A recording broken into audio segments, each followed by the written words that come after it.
আমি বলতে চাই সুনীল গুপ্ত প্রথম ৭৯ সালে শহীদ রাষ্ট্রপতি জিয়া রহমানের নেতৃত্বে যে বিএনপি গঠিত হয়েছিল সেখান থেকে এই দলের সূচনা করেছিলেন।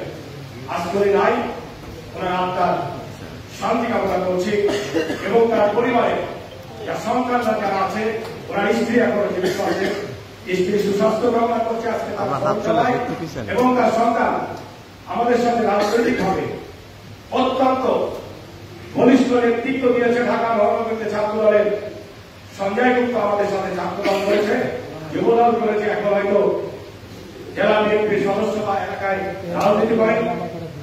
তার রাজনৈতিক জীবনে সাফল্য মণ্ডিত কামনা করে আমি আমার বক্তব্য শেষ করছি।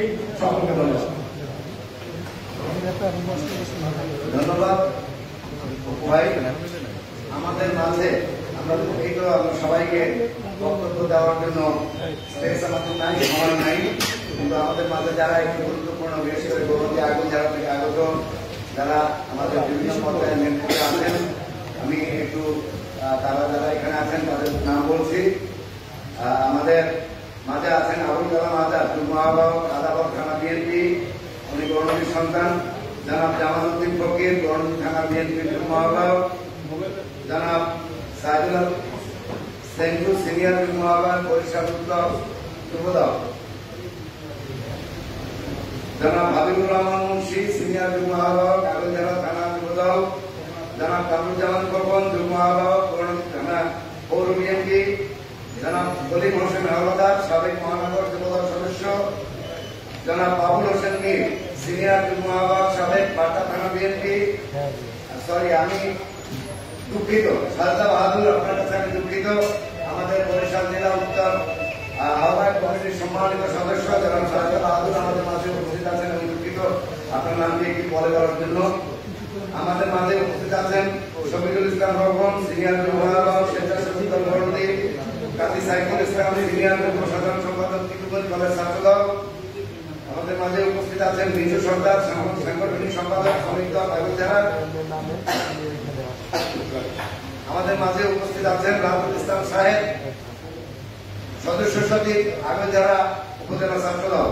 আমি কাউকে মিস করলে আমি অনুরোধ করবো আমার কাছে নামটা পাঠিয়ে দেওয়ার জন্য এবং আমি তাকে পরিচিত করিয়ে দেবো। এই মুহূর্তে বক্তব্য নিয়ে আসার জন্য অনুরোধ করছি গৌরবী কলেজের সাবেক ভিপি, বাংলাদেশ জাতীয়তাবাদী মুক্তিযোদ্ধা দলের কেন্দ্রীয় কমিটির সম্মানিত সহসভাপতি এবং গৌরনদী উপজেলা বিএনপির সম্মানিত আহ্বায়ক আলহাজ সৈয়দ সরওয়ার আলম বিপ্লব ভাই। আলহাজ সৈয়দ সরওয়ার আলম বিপ্লব।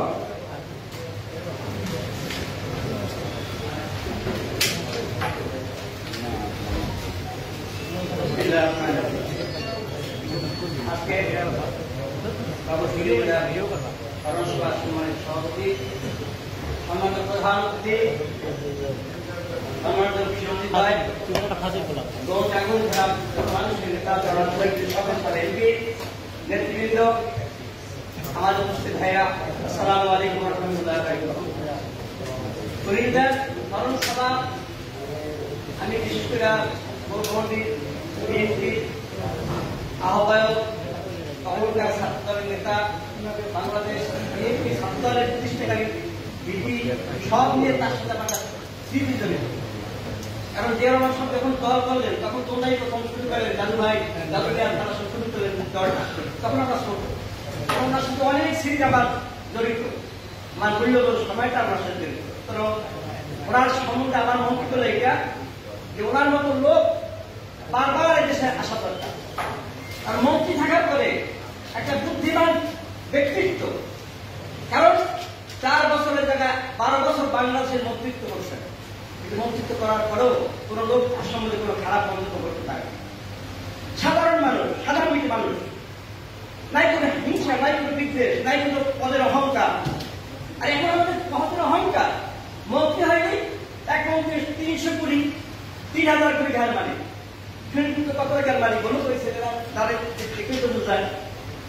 এরকম একটা লোক আমাদের এলাকায়, আমি গর্ববোধ করি, কারণ সে এত সচেতন মানুষ ছিল। আমি তার একটা স্মরণ স্মরণ করি তার সম্বন্ধে একটা। জিয়াউর রহমান সাহেব এই জায়গায় 1980 সালে ডিসেম্বরে আমার এই ইলেকশন মনোনীত করেন। প্রথম বাংলাদেশ জাতীয় ছাত্র ইলেকশন হয় আগে ওই বিক্রি হই, তখন উনি পেট্রোলিয়াম মন্ত্রী, জনসংযুক্ত তখন পেট্রোলিয়াম মন্ত্রী। আমি তখন আমার পুরা ক্যাবিনেট সহ জলাপ করতাম, বাংলাদেশ ছাত্র দলের প্রথম এই ক্যাবিনেট আসে। তখন সুনীল দা অসুস্থ ছিলেন, তিনি জিয়াউর রহমান সাহেব ওখানে গেলেন, তার সাথে দেখা করলেন বঙ্গভবনে। যাওয়ার পরে জিয়াউর রহমান সাহেব এত খুশি হয়ে যায় এই ক্যাবিনেট পাওয়ার পরে, বললেন বাবু বাবু আজ প্রোগ্রাম করতে চাই। জিয়াউর রহমান সাহেব তখন প্রোগ্রাম করেন খাল খনন প্রোগ্রাম। তখন করে মনে আছে খাল খনন প্রোগ্রাম আছে 80 সালের ঘটনা। খাল খনন প্রোগ্রাম করেন, ওই প্রোগ্রামের 2 মাস পরে উনি ইন্তেকাল করে শহীদ হয়ে গেলেন জিয়াউর রহমান। ওই মঞ্চে আমার এখন একটা কথা বলে, সুনীলবাবু ডাইন পাশে বসা, মাঝখানে জিয়াউর রহমান বসা, বাম পাশে আমাদের আব্দুর রহমান বিশ্বাস বসা, 3 জন, আর আমি এই এই সিটে আমার আর কোন লোক নাই। সামনে লক্ষ লক্ষ লোক 10টার সময় প্রোগ্রাম আমার স্মরণ। এবং এই সময় আমাদের এই দল গঠনের সময় আমাদের বড় একটা ভূমিকা ছিল।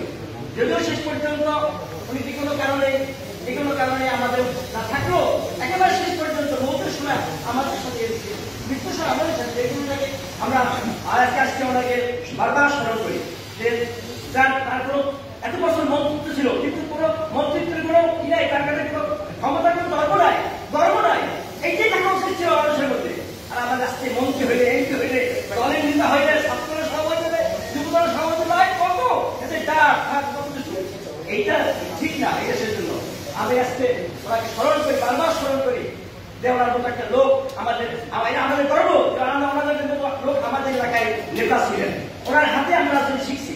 গণতন্ত্র আমরা শুধু ওই সবাই বিএনপি এখন করি করতেছি, মুক্তিযুদ্ধ দলের সভাপতিরা আমাদের গণতন্ত্র যাই হোক, কিন্তু ওনাদের হাতে আমাদের এই রাজনীতি আমরা শুরু করতেছি।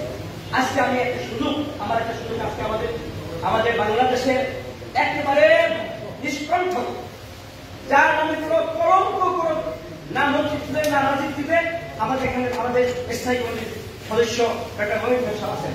এখানে আমাদের বরিশাল ঢাকার উত্তরে আমাকে বিএনপি আহ্বায়ক আছেন, আরো নেতৃত্ব আছেন।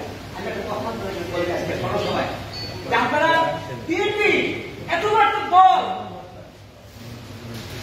কোটি কোটি মানুষের সমর্থনের দল, যা প্রমাণ করে দিয়েছে আওয়ামী লীগের দুঃশাসনের বিরুদ্ধে 28 তারিখের পরে যে ঘটনা ঘটেছে, এই পর্যন্ত আমরা কোথায় আছি, মাঠের যেখানে 7% ভোট 6% ভোট এত কিছু করার পরে আওয়ামী লীগ দিতে পারে নাই, আর সমস্ত জনগণ আমাদের পক্ষে ভোট বর্জন করে বিএনপিকে দেখাই দিয়েছে আমরা আসি, জনগণ আর কিছু করার কোনো ক্ষমতা তাদের নাই।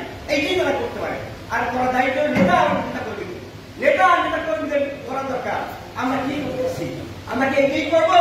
7 সালে যা হয়েছে তাই হবে, 14 সালে তাই হবে, 18 সালে তাই হবে, 24 সাল পর্যন্ত আমাদেরকে উঠাই দিয়ে আসছে ঘরে খেয়ে নিল। এইদিকে আমাদের শেষ পরিণতি, তাই আমরা কি করবে? এই বিএনপি করে কিন্তু জানাতে পাওয়া যায়, আওয়ামী লীগের ধারণা দেবে, এটা কোনো বই আছে কারো কাছে বিএনপি করে জানাতে দেবে আর আওয়ামী লীগের ধারণা দেবে, এটা তো কোনো কথা না। একজন জিজ্ঞাসা জানে রাজনীতি করে গিয়েছে, কথা তো রাজনীতি করি, ক্ষমতা রাজনীতি করে গিয়েছে, কি লাভ হবে? বলতে পারে দাম কি? বলতে পারে জিজ্ঞেস করতে হবে নেতাকেরা, এর কোনো দাম নাই। তাকে দাম হইল ক্ষমতা, না হয় রাজনীতি, কি দরকার আমাদের করা? জীবনে খরচ নষ্ট করতেছি, পয়সা খরচ করতেছি, মূল্যবান সবাইকে নষ্ট করতেছি, সংসার আর আমরা এখন এমন অবস্থায় আছি যে আমাদের ঘরে আমাদের জায়গা নেতৃবৃন্দ শুরু হয়ে গেলে আমাদের সবচেয়ে বড় কথা এখন আমাদের আমাদের ভাই বোনের জায়গা নাই, আমাদের ছেলেমেয়েরা আমাদের সাথে ভালো কথা বলে না, আমার ভাইরা আমাদের সাথে ভালো কথা বলে না, আত্মীয় সবাই ভালো কথা বলে না, কারণ আমরা ফেল করছি, যেখানে আমাদের পছন্দ করে না। তোরা আর পারবি না, আমার বাবা তোরা পারবি না, আমার বিয়ে করতেছে পারবো না, শেষ তোমরা আমরা কোথায় যাবো? অবস্থায় আছি। আজকে আমি এই জন্য বলতেছি যে আপনাদের সুযোগ পাইতেছি না, তোমার নেতা আপনারা কোথায় পাবো, আমি কোথায় থেকে পাবো, কোথায় সালাম পাইতে পাবো? এইটা আমি বললাম, আমাদের গন্তব্যটা কোথায়? গন্তব্যে আমার জায়গা দেখাই যাও, কোথায় আমরা যাবো? হ্যাঁ, আমরা বেশ শেষ বয়সে আমরা তৃণমূল নেতা, আর আমরা যখন বিক্রি হয়েছি তখন যদি আমরা এদের দল করতাম, দলবাদী করতাম, তাহলে আজকে আমি তৃণমূল নেতা থাকতাম না সেটা থাকতাম? বহু প্রকার সার্টিন না তারা বড় বড় নেতা। তাই সুতরাং আমার আজকে সবাই আপনাদের যারা আছেন এখানে আছেন আপনারা কিছু মনে করবেন না, আমি আমার কথা বলি না, সারা বাংলাদেশের লক্ষ কোটি নেতাদের লক্ষ কোটি এই বিএনপি সমর্থকদের কথা বলি। আমাদের রাস্তা কোথায়? রাস্তা দেখাই যান। শেষ বয়স হইল আরেকটা আমেরিকার মধ্যে যুদ্ধ করে আবার বাংলাদেশ শেষ বয়স একটা যুদ্ধ। আজকে ছেলেরা ছাত্রদলের পড়েরা যুবদলের পড়েরা শক্তি নাই, এই সামর্থ্য নাই, দৌড়ে পারে না, হাঁটতে পারে না। হ্যাঁ, আমাদের বয়স হয়ে গেছে, কত আমরা দৌড়ে হাঁটতে মিছিল করতে স্লোগান দিচ্ছি। এই গত 1 বছর যে পরিবার কষ্ট করে করছি হাসপাতাল পর্যন্ত আমি মনে হয় আমার দল আমার মনে হয় আমার তাদের দল বানাইছে। এমন জিয়া রহমানের সাথে একসাথে দল করছি, জিয়া রহমানের সামনে আর লক্ষ লক্ষ লোকের সামনে কাদের উপর দাঁড়াইয়া আধা ঘন্টা দাঁড়াই নিছে, হাজার লক্ষ লোক জিয়া রহমান হাত দিয়ে মিটিং করে দাঁড়িয়েছে। থেকে আমার কার কি কার দোয়ার কার লাগতে হয়? দোয়া রাখা 3% 30 লোক দোয়া রাখা হলো ন্যায় করার বাদশা। এই বাদশা ঢুকে গেছে যে আব্দুল রহমান বিশ্বাস সাহেব সেখানে খেয়াল রাখবেন, সেখানে নেতা হবে। 2 বছর আর হয় নাই, নেতা হইতে পারে, নেতা হওয়ার দরকার নাই, হয়ে নাই। কি করছি নেতা কি হয়ে গেছে? সাত সালের পরে ওখানে আমরা গ্রামসভায় কারাগার ছিল, কারাগার পর থেকে এই পর্যন্ত সেই 2007 সালে আমাদেরকে ডিপ্রেশন ধারা করে এই পর্যন্ত আমরা কিছুই দেখতেছি না, অন্ধকার অন্ধকার। শুধু আলো দাঁড়ান, আলো দাঁড়ান, আলো দাঁড়াই যান, আমরা আপনাদের সাথে আসুন, থাকবো, বহুত পর্যন্ত থাকবো। এই কথা বলে আজকে সবাইকে আমি আমার শুভেচ্ছা দেওয়ার জন্য সবাইকে আমি ধন্যবাদ জানাই। আমার শেষ করছি, কেউ কিছু মনে করলাম ভাবতে দিয়েছি, অনেক কথা বলতে বলেই করানো সবাই শেষ বলে বলানো সুযোগ পাবো না। সবাইকে আমার সবাইকে ধন্যবাদ জানাই। আমার সবাইকে আমাদের তার গ্রহণ কারণে আমার বক্তব্য আল্লাহ সবাইকে ধন্যবাদ জানিবাদ ধন্যবাদ। আর খালেদ দিয়া শহীদ দিয়া অনুভব খালেদ জিন্দাবাদ, তার গ্রাম জিন্দাবাদ। আজকের আসসালামু আলাইকুম।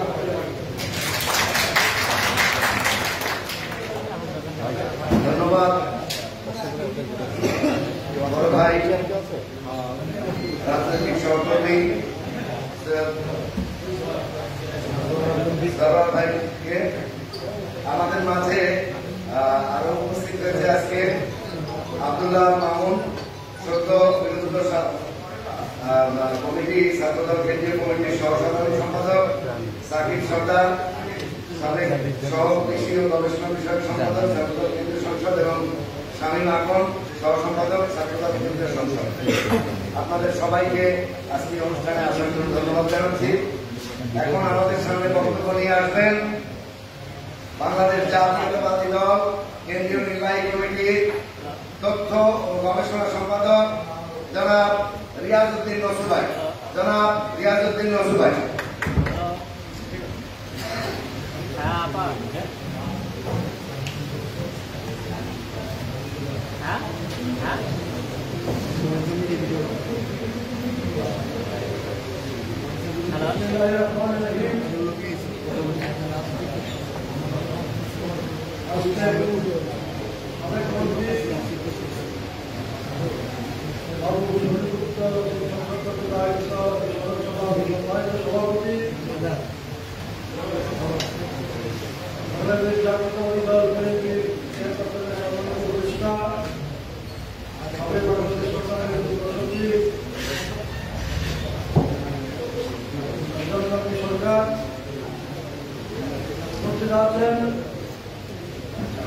বর্তমান বেশিরভাগ আন্দোলনের রাজপথের ব্রিটিশ আর্মি আন্দোলনের অভূতপূর্ব সাহসী যোদ্ধা আমাদের সাবেক মন্ত্রী, বিএনপির জাতীয় কমিটির সম্মানিত সদস্য, শীর্ষ শিক্ষাবিদ, রাজনীতিক আব্দুল মঈন খান, ডক্টর আব্দুল মঈন খান সহ জাতীয় নেতৃবৃন্দ এবং সুদীবৃন্দ,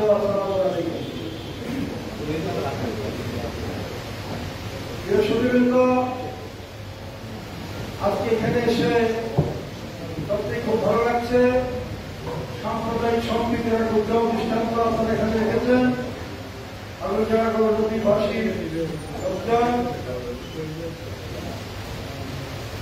1979 সালে আমাদের মহান নেতা, স্বাধীনতার মহান ঘোষক ও গণতন্ত্রের প্রবর্তক, বিএনপির প্রতিষ্ঠাতা উত্তম আজকে যা স্মৃতিধারণ করছেন সেই বাবা শহীদ উত্তমকে 1979 সালে জাতীয় সংসদে এমপি নমিনেশন দিয়েছিলেন, নির্বাচিত হয়েছিলেন। ওনাকে জ্বালানি খনিজ সম্পদ মন্ত্রণালয়ের প্রথম দায়িত্ব দেওয়া হয়েছিল। বাংলাদেশের জাতীয় দলের প্রতিষ্ঠাতা রেখেছিলেন।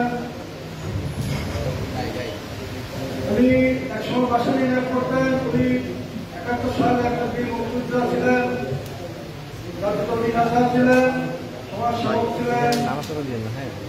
আমি তার আত্মার সর্বকামনা করছি। আপনারা ওনার উত্তরসূরি হিসাবে আপনারা ওনার যে আদর্শ দেখে গেছেন, আগামী সেই আদর্শকে বাস্তবায়ন করবেন এই আশাবাদ ব্যক্ত করে আগামী দিনে বেশিরভাগ বিরুদ্ধে আন্দোলনকারীদের উদ্ধার করতে হবে।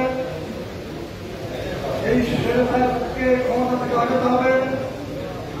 বাংলাদেশ সরকার আজকে 15 বছর যাবৎ বাংলাদেশের গণতন্ত্র, মানবাধিকার, অর্থনীতিকে ধ্বংস করে দিয়েছে। আসুন আমাদের প্রান্তীয় নেত্রী বিএনপির চেয়ারপারসন বাজার আপনারা পেয়েছি এবং খালেদার নেতৃত্বে আমাদের ভারপ্রাপ্ত চেয়ারম্যান দেশ নায়ক তারেক রহমানের নেতৃত্বে এই বেশিরভাগকে আমরা ক্ষমতা থেকে সরে বাংলাদেশের গণতন্ত্র প্রতিষ্ঠা করি, মানবাধিকার প্রতিষ্ঠা করি, শাসন প্রতিষ্ঠা করি। আল্লাহ হাফেজ। বাংলাদেশ জিন্দাবাদ। ধন্যবাদ ভাইকে। এ পর্যায়ে পরিবারের পক্ষ থেকে প্রয়াত মন্ত্রী এবং সাবেক জাতীয় নেতা সুনীল কুমার দত্তের স্মরণসভা আজকে এই স্মরণসভায় তার পরিবারের পক্ষ থেকে স্মৃতিচারণ করবেন বরিশাল সদর উদ্যান বিএনপির আহ্বায়ক কমিটির সদস্য এবং ওনার কনিষ্ঠ পুত্র সঞ্জয় কুমার গুপ্ত বক্তব্য রাখেন এবং স্মৃতিচারণ করবেন।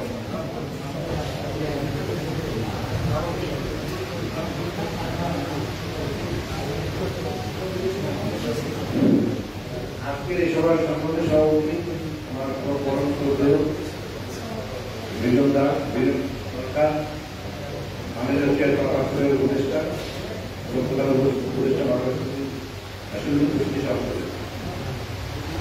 আমি স্মৃতিচারণ করার আগে ধন্যবাদের প্রতি কৃতজ্ঞতা জানালে এটা খুব অন্যায় হয়ে যায়, বিবেকের কাছে আমি দায়ী হয়ে থাকি। আজকের এই প্রোগ্রামটা আসলে করার কথা ছিল না।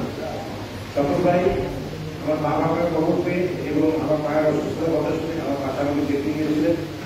সেই সময় কথা বলতে উনি আমাকে জিজ্ঞেস করেছিলেন তোমরা স্মরণসভা করবে না? আমি বললাম যে ভাই আমি করবো না, কারণ আমার তো টাকা থাকবে।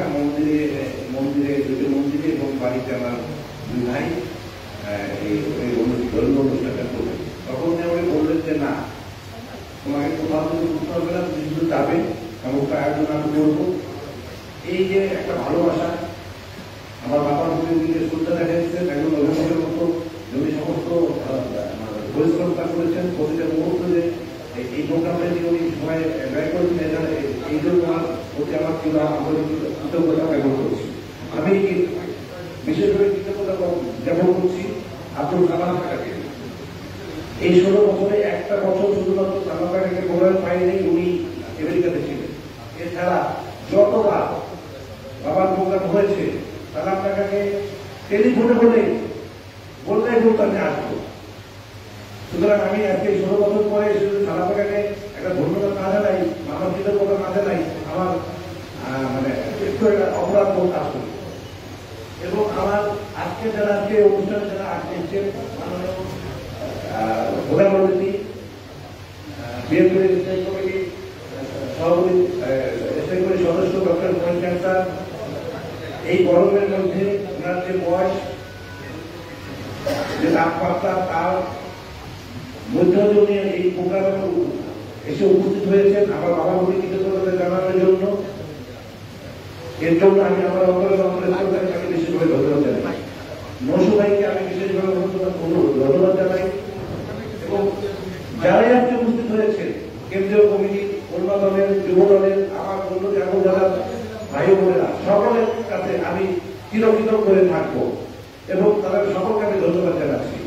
স্মৃতিচারণ আমি কি করবো, আমি তো যখন জিআরপিও শহীদ জিআরপিও বাবা মোহাম্মদ এমপি হয় তখন খুব ছোট, বাবা মারা যাওয়ার আগে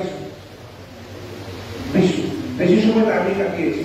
কিন্তু আমার থেকে যারা ভালো বলতে পারবে এখানে সকল ভাই, বিজন দা, এই যে জাতীয় পার্টি মহাসচিব আছে 2 কোটি টাকা, আমি ওনাদের মুখ থেকে আমার বাবার বিষয়ে কিন্তু স্মৃতিচারণ শুনলেই আমার ভালো লাগবে। আমি আমার এই কথা বলে আমার বক্তব্য শেষ করছি। ধন্যবাদ সবাইকে পুনরায়।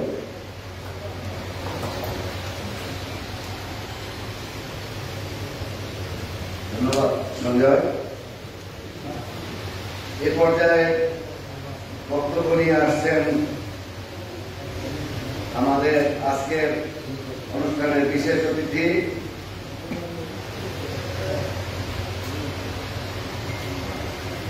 জনাব আহসান হাবিব লিঙ্কন, মহাসচিব জাতীয় পার্টি। জনাব আহসান হাবিব লিঙ্কন।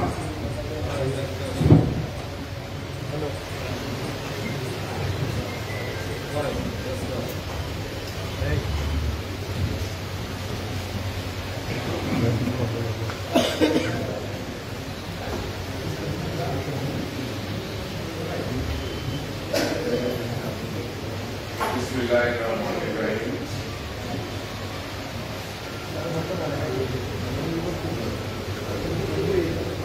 একজন সাদা মনের মানব, জাতীয় নেতার সাবেক শ্রী সুনীল গুপ্তের স্মরণ সভায় সরকার সভাপতি শ্রী বিজয় সরকার, অনুষ্ঠানের মুখ্যমন্ত্রী, প্রধান অতিথি, বাংলাদেশের গর্ব, জাতীয়তাবাদী দল বিএনপির মেধাবী নেতা, জাতীয় ইসলামী কমিটির অন্যতম সদস্য ডক্টর মঈন খান, মঞ্চে উপবিষ্ট আছে বিএনপি মিডিয়া সেলের প্রধান, আমার কারা জীবনে একটা উদ্দীপনা, একটা উৎসাহ, একটা প্রেরণার নাম হচ্ছে জয়ীদের স্বপন। তিনি আমাকে আজকের এই অনুষ্ঠানে আমন্ত্রণ জানিয়ে আমি তার প্রতি গভীর কৃতজ্ঞতা প্রকাশ করছি। আমি শ্রী সুনীল গুপ্তের রুহের মাগফিরাত কামনা করছি, তার আত্মার শান্তি কামনা করছি। শ্রী সুনীল গুপ্তের সাথে আমার ব্যক্তিগত সম্পর্ক, পারিবারিক ভাবে সম্পর্ক। তার স্ত্রী কমলা গুপ্ত, সঞ্জয় গুপ্ত তখন খুবই ছোট ছিলেন। আমি নিত্যদিন না হলেও নিয়মিত আমি ওনার বাসায় যেতাম।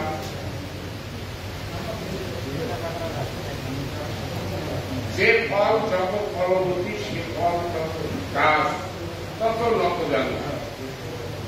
সুনীলদার বাসায় গেলে বোঝা যেত যে এটা একটা ফলবতী গাছ। একজন বক্তা বলেছেন, রাস্তা করেছেন, ঘাট করেছেন, সেই রাস্তা নিয়ে যদি কথা বলতে পারত তাহলে সুনীল গুপ্ত বলতো। আজকে সেখানে দানবের আয়োজনে চলছে। আমি শ্রী সুনীল গুপ্তকে আমি মামা ডাকতাম। মামা ডাকতাম এই জন্যে যে আমার মামা ব্যারিস্টার আব্দুল ওয়াহাব, তিনিও মন্ত্রী ছিলেন। তারা ভাই ছিলেন। আমাকে মামা একদিন বললেন যে আমাকে তুমি দাদা বলবা, আমাকে মামা হয়ে যাবে। এত আদর করতেন আর কি। তো আমি তার কথা মনে হয় আমার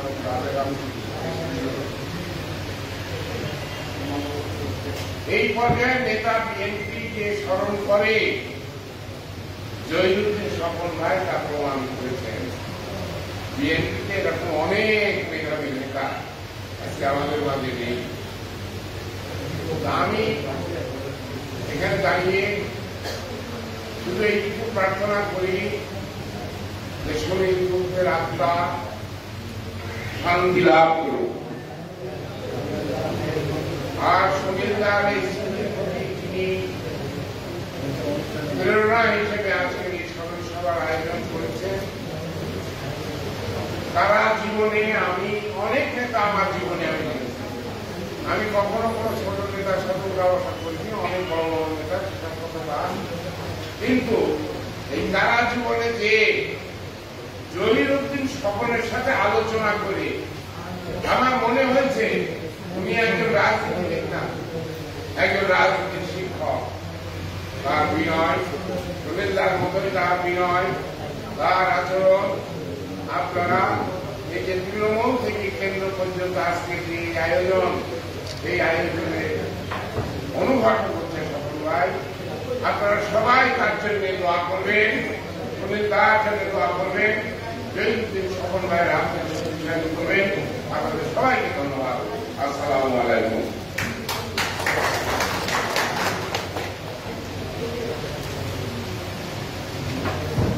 ধন্যবাদ লিঙ্কন ভাই। এ পর্যায়ে বক্তব্য নিয়ে আসবেন। আসলে বক্তব্য আমি একটু দুঃখের সাথেই বলি, উপস্থাপন করার কারণে সুনীলদার সাথে আমার অনেক গভীর সম্পর্ক ছিল এবং খুব খোলামেলা সম্পর্ক ছিল। আপনারা অনেকেই জানেন বা জানেন না, মানে রাহুলদা যেটা বলা হয় মাটির মানুষ, সুনীল কাকা সেরকম একজন মানুষ ছিলেন। উনি কখনোই ওনার নিজের পজিশন বা প্রোটোকলকে মেনটেন করতেন না, প্রত্যেক বয়সের মানুষের সাথে সমানভাবে আচরণ করতেন এবং সাবলীলভাবে কথা বলতেন। আপনারা অনেকে হয়তো জানেন না যে আমাদের যে গৈলা স্কুল 1893 সালে প্রতিষ্ঠিত হয়েছিল, ওই স্কুলটা শুরুতে ছিল গৈলা হাই ইংলিশ স্কুল। ওই স্কুল থেকে ব্রিটিশ আমলে যারা পাস করেছে তারা ইংলিশ মিডিয়ামে পাস করেছে। এটা আমাদের একটা গর্বের জায়গা। আমাদের পিতা এই বাবু সুনীল কুমার গুপ্ত এবং আরো অনেক ওই অঞ্চলের সাবেক মন্ত্রী আব্দুল হক সেনিবাগ সহ আরো অনেক যারা ওই আমাদের ওই স্কুল থেকে পাস করেছে, তারা সবাই কিন্তু ইংলিশ মিডিয়ামে পাস করে। কাকার সাথে যখন কথা বলতাম এবং আমরা সামান্য শিক্ষা যেটুকু অর্জন করেছি, বিশ্ববিদ্যালয়ে পড়াশোনা করেছি, ওনার ইংরেজির শব্দ চয়ন এবং ইংরেজির যে ডেলিভারি এগুলো আমি ফলো করতাম এবং অনেক সময় আপনার আমার আপনাকে ফলো করতাম, আমি অবাক হইতাম। অনেক কিছু ওনার কাছ থেকে জীবনে অনেক ভালো ভালো টার্ম এবং অনেক সুন্দর সুন্দর উপমা ওনার কাছ থেকে আমরা শিখেছি। যাই হোক, স্মৃতিচারণমূলক কথা বলতে গেলে অনেক কথা ওনার সাথে আমার আছে, আমি আর সেদিকে যাবো না। এই পর্যায়ে বক্তব্য নিয়ে আসছেন সাবেক সংসদ সদস্য, বিএনপির নেতা এবং গৌরবী আগুন যারা প্রাণের মানুষ, বিএনপির কেন্দ্রীয় নেতা জনাব জহিরুদ্দিন স্বপন আমাদের মাঝে বক্তব্য নিয়ে আসবেন। জনাব জহিরুদ্দিন স্বপন।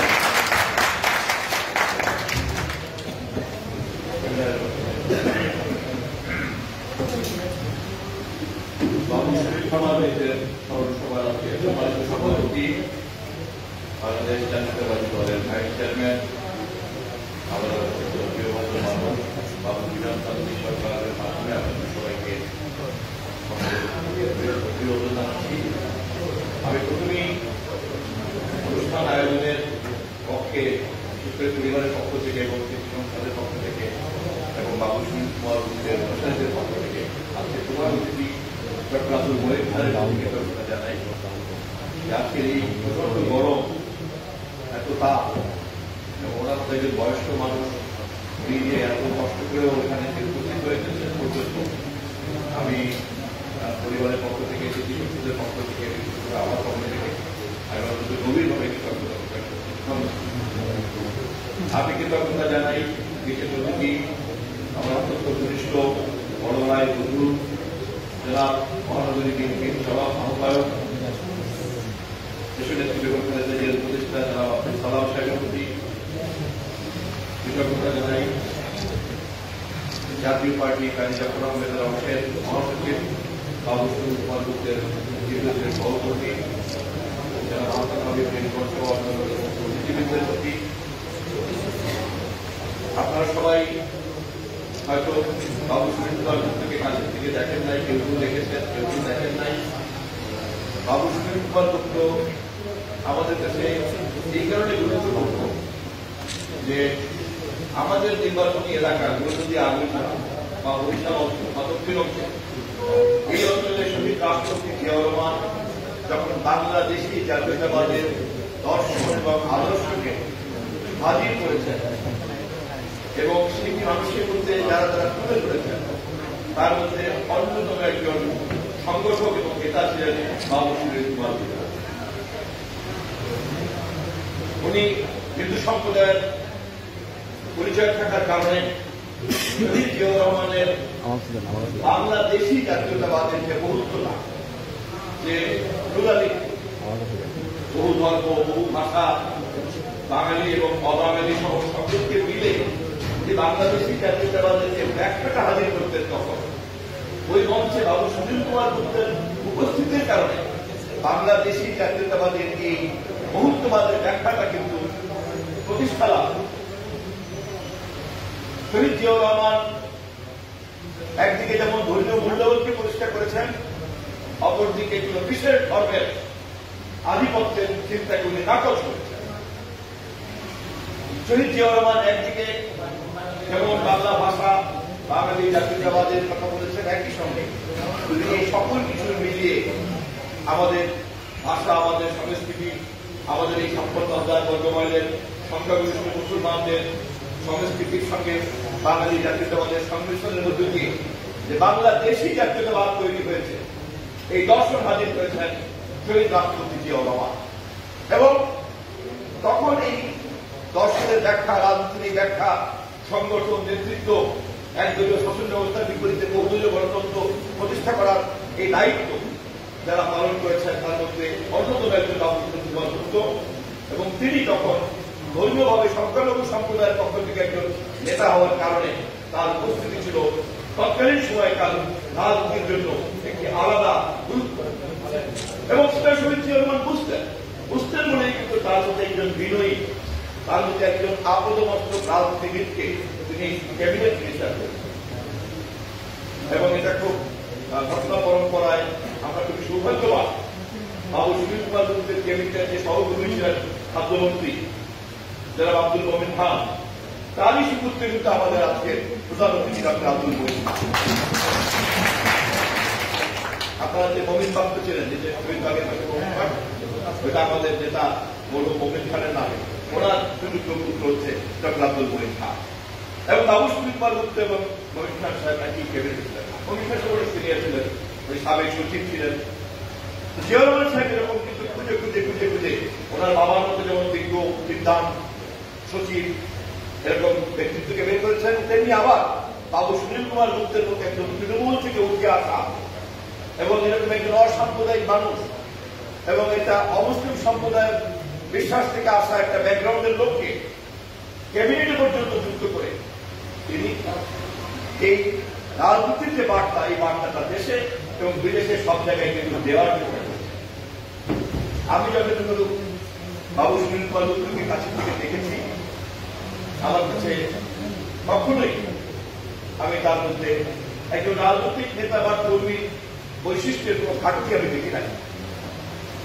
অপার ধৈর্য, নিরহংকারী মানুষ, বিনয়ী, সর্বভাষী এবং সবচেয়ে বড় কথা হচ্ছে ক্ষমতা যে হজম করা যায়, ক্ষমতা যে আগুনের মতো এরকম একটা জ্বলন্ত পিণ্ড, এটা যখনই সাধারণ কারো আমাদের হাতে আসে তখন কিন্তু আমরা দেখা যায় যে নিজেই সেই আগুনের ফুলকি সবাই গায়ে ছড়িয়ে দেওয়ার জন্য ব্যর্থ হয় এবং এভাবেই শত্রুতা চাষ করি এবং নিজের ক্ষমতার যে তরবারি, সেই তরবারি সারাক্ষণ কিভাবে কিভাবে মানুষের গায়ে ব্যবহার করা যায়, এরকম একটা আমাদের যে গোপন প্রবৃত্তি কাজ করে, ক্ষমতা হাতে আসার সঙ্গে সঙ্গে লুকিয়ে থাকা সেই গোপন প্রবৃত্তিটা বেরিয়ে পড়ে। অধ্যত্ত, অহংকার, ভাষার ব্যবহার, অধৈর্যতা এবং সুযোগ পেলে পরে অর্থ সম্পদ লুট করা এবং দলকে, দেশকে বিপদগ্রস্ত করে পালিয়ে দেওয়া। সুনীল গুপ্ত কিন্তু একেবারেই এর সম্পূর্ণ প্রতিটি ক্ষেত্রে একটা বিপরীত চরিত্রের মানুষ। আমাদের এলাকায় বিশেষ করে যেহেতু অমুসলিম সম্প্রদায়ের অনেক ভোট আছে, কিন্তু স্বাভাবিকভাবে ওনার মধ্যে একজন মানুষের একটা আলাদা বিশেষ গুরুত্ব আছে। এবং ওই সময় আমরা কাজী গোলাম মাহবুব সাহেবের মধ্যে একজন বিজ্ঞ মানুষকে পেয়েছিলাম, দলের প্রতিষ্ঠাকালীন সময়ে বাবু সুনীল কুমার গুপ্তকে পেয়েছিলাম। এখানে আমাদের সৈয়দ সরওয়ার আলম বাংলাদেশের প্রথম নির্বাচিত ছাত্র দলের ভিপি শহীদ রাষ্ট্রপতি জিয়াউর রহমান ওনাকে খুব স্নেহ করতেন। এখানে উপস্থিত আছে আমাদের জামাল হোসেন ফকির, ওই প্রথম খাল কাটা খননে তারা ছিল, সেই ছবিও আমার কাছে এখনো সংরক্ষিত আছে। তো এদের একটা সরাসরি সম্পৃক্ততা আছে। আমি আজকে সর্বসভায় সবাইকে বলবো যে গৌরনদী আগরছড়া একমাত্র আমি বাদে ওখানকার নির্বাচিত সব ব্যক্তিরা কিন্তু ক্ষমতাবান। এই ইতিহাস আপনারা কিন্তু অনেক ভালো করে জানেন না। 1936 সনে যখন এই পাক ভারত হয়েছে, প্রথম নির্বাচন অনুষ্ঠিত হয়, তখন ওই আসন থেকে নির্বাচিত হয়েছিলেন বাবু যোগেন কুমার মন্ডল। বাবু যোগেন মন্ডল ছিলেন অবিভক্ত ভারতে ডক্টর আম্বেদকরের খুব ঘনিষ্ঠ মানুষ এবং তিনি ছিলেন সংখ্যালঘু সম্প্রদায়ের মধ্যে যে নিম্ন জাতীয় মানুষ, তফসিলি ফেডারেশন, তার নেতা। এবং সেই কারণে সরকারি মন্ত্রিসভায় তিনি মন্ত্রী ছিলেন। পরবর্তীকালে অবিভক্ত ভারতে যখন জওহরলাল নেহরুকে মন্ত্রী করা হলো, জিয়া কাদের খানকে যখন অর্থমন্ত্রী করা হলো, তখন বাবু যোগেন মন্ডলকে আইনমন্ত্রী করা হলো। এবং শেষ পর্যন্ত যখন ভারত ভাগ হয়ে গেল, পাকিস্তান এবং ভারত ইন্ডিয়া নামে দুটো আলাদা দেশ হল, তখন যোগেন মন্ডল পাকিস্তানের প্রথম আইন পরিষদের সভাপতি। জিন্নাহ সাহেব হলেন গভর্নর জেনারেল, একটা মুসলিম রাষ্ট্র জন্ম নিল, কিন্তু তার আইন পরিষদের প্রথম সভাপতি কিন্তু বাবু যোগেন কুমার মন্ডল। কেন? কারণ জিন্নাহ সাহেব মনে করতেন যে নিম্ন বর্ণের এই হিন্দুরা তারা ব্রাহ্মণদের বিরুদ্ধে যে যুদ্ধ ঘোষণা করে, তাদের অধিকার নিয়ে কথা বলে, ফলে পাকিস্তানে সেই অধিকার তাদেরকে দেওয়া হবে। কিন্তু দুর্ভাগ্যজনক, জিন্নাহর মৃত্যুর পরে যারা পাকিস্তানের নেতৃত্ব দিয়েছেন তারা জিন্নাহর এই প্রতিশ্রুতি রক্ষা করেন নাই, যে কারণে যোগেন মন্ডলকে পাকিস্তান থেকে পরবর্তীতে ভারতে এসে করুণভাবে মৃত্যুবরণ করতে। সেটি আর এক প্রসঙ্গ। তাহলে আমাদের গৌরনদী আগরছড়া নির্বাচন এলাকার ভারতের প্রথম নির্বাচনে যিনি নির্বাচিত, তিনি অবিভক্ত ভারতের আইনমন্ত্রী এবং তিনি হচ্ছেন পাকিস্তানের প্রথম আইন পরিষদের সভাপতি, যিনি সভাপতি করতেন এবং জিন্নাহ এখানে বসে থাকতেন গভর্নর জেনারেল। আমাদের এখানে স্বাধীনতার পরে আব্দুল রব তেলিয়াবাদ সাহেব মন্ত্রী ছিলেন আওয়ামী লীগের পক্ষ থেকে। এই মুহূর্তে আমাদের এখানে যিনি আছেন তিনি অত্যন্ত ক্ষমতাবান পরিবারের লোক, প্রধানমন্ত্রীর পুত্র লোক। সেই অর্থে আমি অত্যন্ত ক্ষমতাহীন একজন অপরিণত রাজনৈতিক কর্মী। আমার তেমন দক্ষতা যোগ্যতা নাই এবং আমার সেই দক্ষতা যোগ্যতা না থাকার কারণেই কিন্তু আমি সুনীল কুমার গুপ্তের স্মরণসভা আয়োজন করি এবং ডক্টর মহিন খানের মতো লোককে আমি কিন্তু চিফ গেস্ট করি।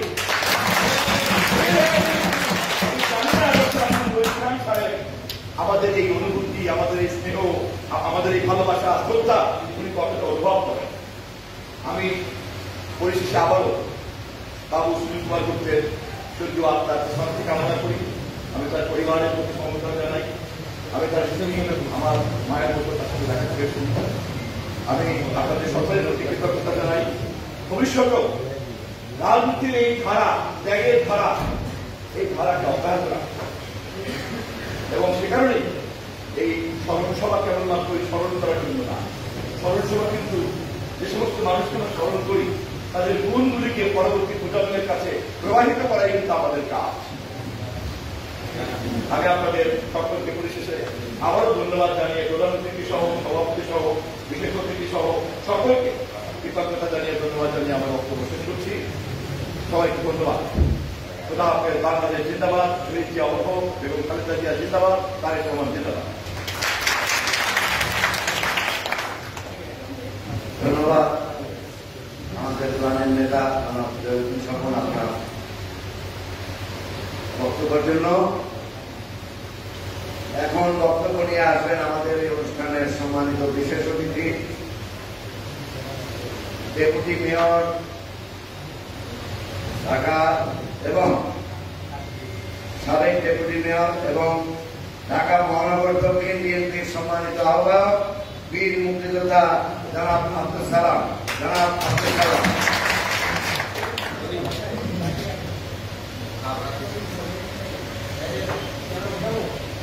বাবু সুনীল কুমার রায় আজকের এই স্মরণ সভার সংগ্রামী সভাপতি,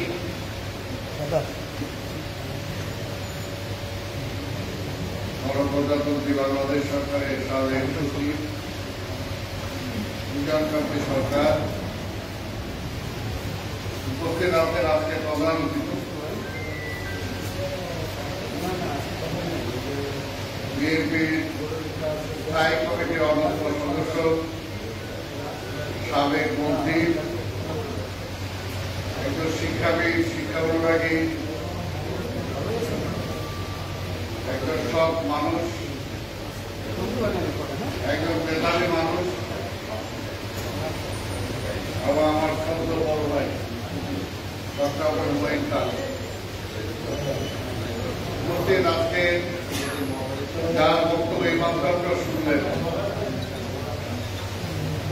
উনি বড় মানুষের ডেপুটেশন একটা দিচ্ছেন, তবে ওনার ডেপুটেশনের সাথে আমি একমত না।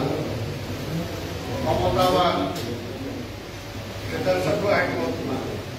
কারণ এখানে শুধু একটাই বলবো যে আজকে লিঙ্কন আজকে কোনো বক্তৃতাই করে না, কিন্তু আরো অনেক ভালো বক্তৃতা করে। কিন্তু একটা কথাই বলছে, নরেন্দ্র সম্পর্কে সে জেলে পাইছিল এবং তাকে একজন শিক্ষক মনে ক্ষমতাবানটাকে এখানে উপস্থিত আছেন অন্যান্য নেতৃবৃন্দ, সমস্ত ভাই ও বোনেরা, আসসালামু আলাইকুম। একজন মানুষ ছিলেন, সাধারণ মানুষ ছিলেন এবং সাধারণ মানুষের খুব কাছাকাছি ছিল। উনি বাংলাদেশের মন্ত্রী হয়েছেন এবং মন্ত্রীদের কি ক্ষমতা থাকে এটা তো আমরা জানি, কিন্তু আমার মনে হয় না যে আজকে যাকে আপনার প্রধান অতিথি করেছেন তিনিও মন্ত্রী ছিলেন। এই ক্ষমতার কোন অপপ্রয়োগ সুনীল বাবু করছে বলে আমার জানা নাই, ডক্টর মহিন খান প্রদীপ করছে বলে আমার জানা।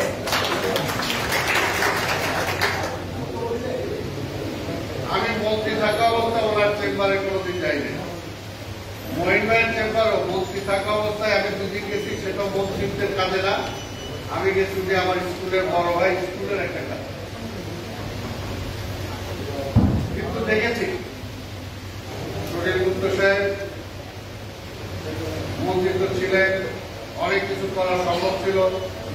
তার পরিবার পরিজন ছেলে এরা এই অবস্থায় থাকার কথা না, কিন্তু উনি মন্ত্রী থাকা অবস্থায় সে চিন্তা করেন নাই, পরেও করেন নাই, কারণ তিনি মনে প্রাণে একজন রাজনীতিবিদ ছিলেন। দেশের মানুষের চিন্তা করতেন, যে কারণে এখনো ওই এলাকার মানুষ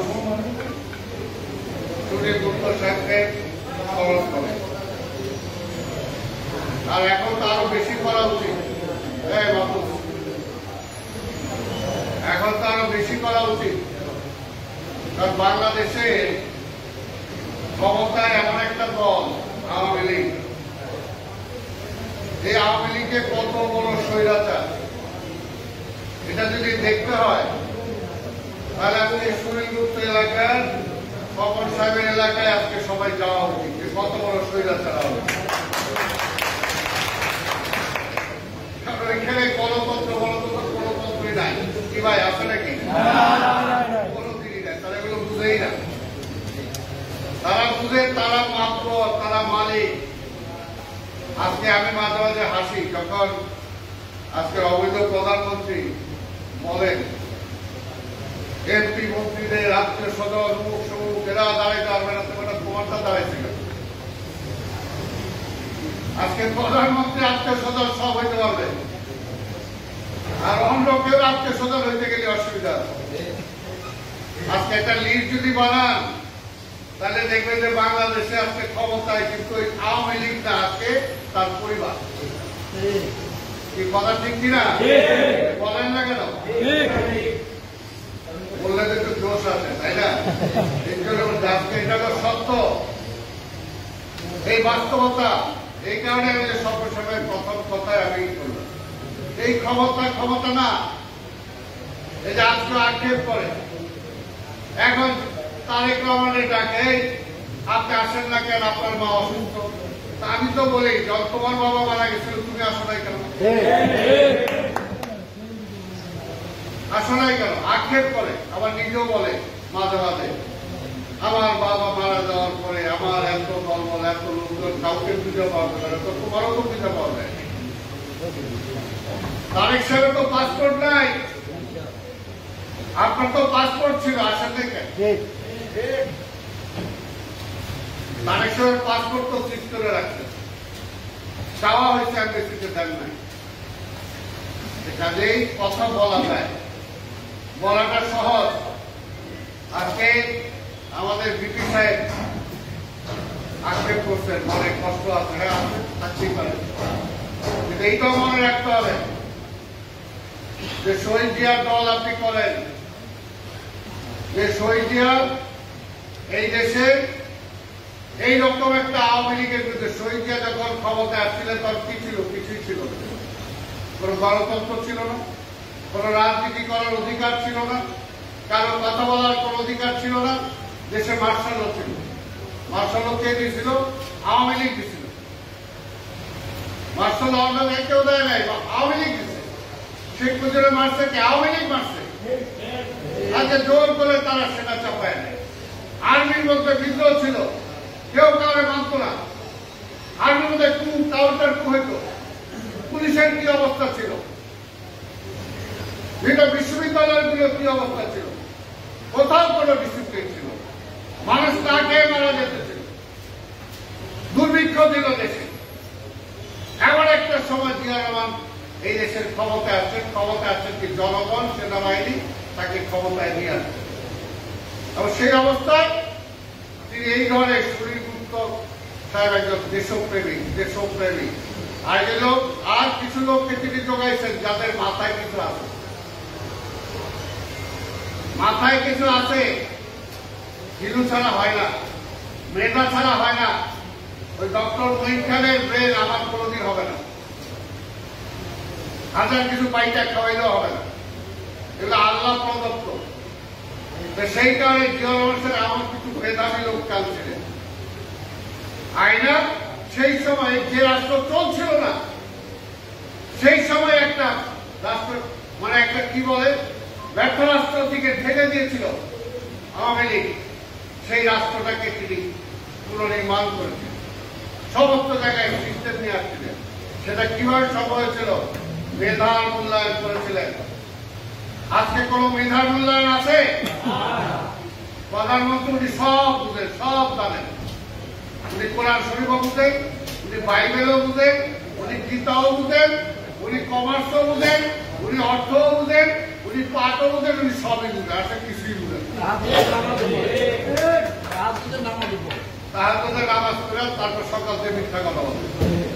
এই জন্যই আজকে এমন একটা অবস্থায় আমরা পড়েছি, রাষ্ট্রটা পড়েছেন। তা কাজেই হতাশ হওয়ার কিছু নাই। যদি জিয়া রহমান সাহেবের দল করেন, এইখানে তো অনেক কিছু বলা যাবে না। আর যদি স্বপন সাহেব তার এলাকায় নিয়ে আমার কর্মী সভাও করতে পারবে না। যদি আপনি এখানে করেন, বসছেন, সেখানে আপনাদের বুঝাই মনে যে কি করা দরকার। হতাশ হওয়ার কিছু নাই। আজকে দেশের মানুষ পায় না, দেশের মানুষ পাচ্ছে না। আজকে রাজনৈতিক নেতাদের নিজের চিন্তা করলে হবে, আমি কি পাইলাম, আমি কি খাইলাম, আমি কি করলাম। আজকে এই অবস্থার কারণে কি অবস্থা? সুনীল গুপ্ত সাহেব তো তখন চিন্তা করেনি, আমি বলতে হয়েছে আগে আমার পরিবার পরিজন ঠিক করে নেই, কারণ তিনি দেখছেন জিয়া রহমান সাহেব রাষ্ট্রপতি হওয়ার পরে তার সন্তান কিভাবে চলবে, তার পরিবার কিভাবে চলবে, আমি যে কোনো সময় মারা গেলে আমার ব্যাংক ব্যালেন্স আছে কিনা, আমার ঢাকায় 2টা বাড়ি আছে কিনা, আমার 2টা গাড়ি আছে কিনা, জিয়া রহমান সাহেব এই চিন্তা করবে। তার ফলোয়ার ছিলেন সুরেন্দ্র। রাজনীতি এখন রাজনীতি তো নাই, এখন হয়ে গেছে সব চোর বাটপাটের জায়গা। আজকে সব কিছু খাই খাই খাই খাই অবস্থা। আজকে দেখেন না, এত অভাব এত কিছু দেশে, মানুষ খাইতে পায় না, জিনিসপত্রের দাম বাড়ছে, বিদ্যুতের দাম এমন ভাবে বাড়ছে, গ্যাসের দাম বাড়ছে, আজকে সেগুলো মানুষ পায় না। তারপরেও প্রধানমন্ত্রী থেকে শুরু করে মন্ত্রীরা তার সভাসদরা বলে, আহা কি সুন্দর দেশ চলতেছে, বিএনপি খালি সমালোচনা। মানুষ খুব ভালো আছে, তারপরে নাকি বিএনপি সমালোচনা।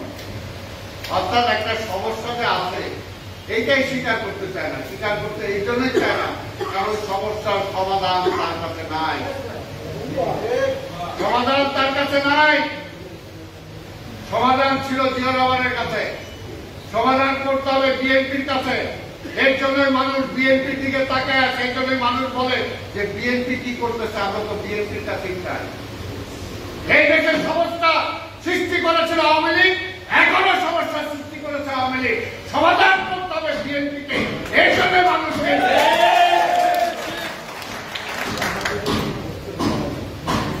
কাজেই আপনারা যারা নেতা, আপনাদেরকে সেইভাবে চিন্তা করবেন।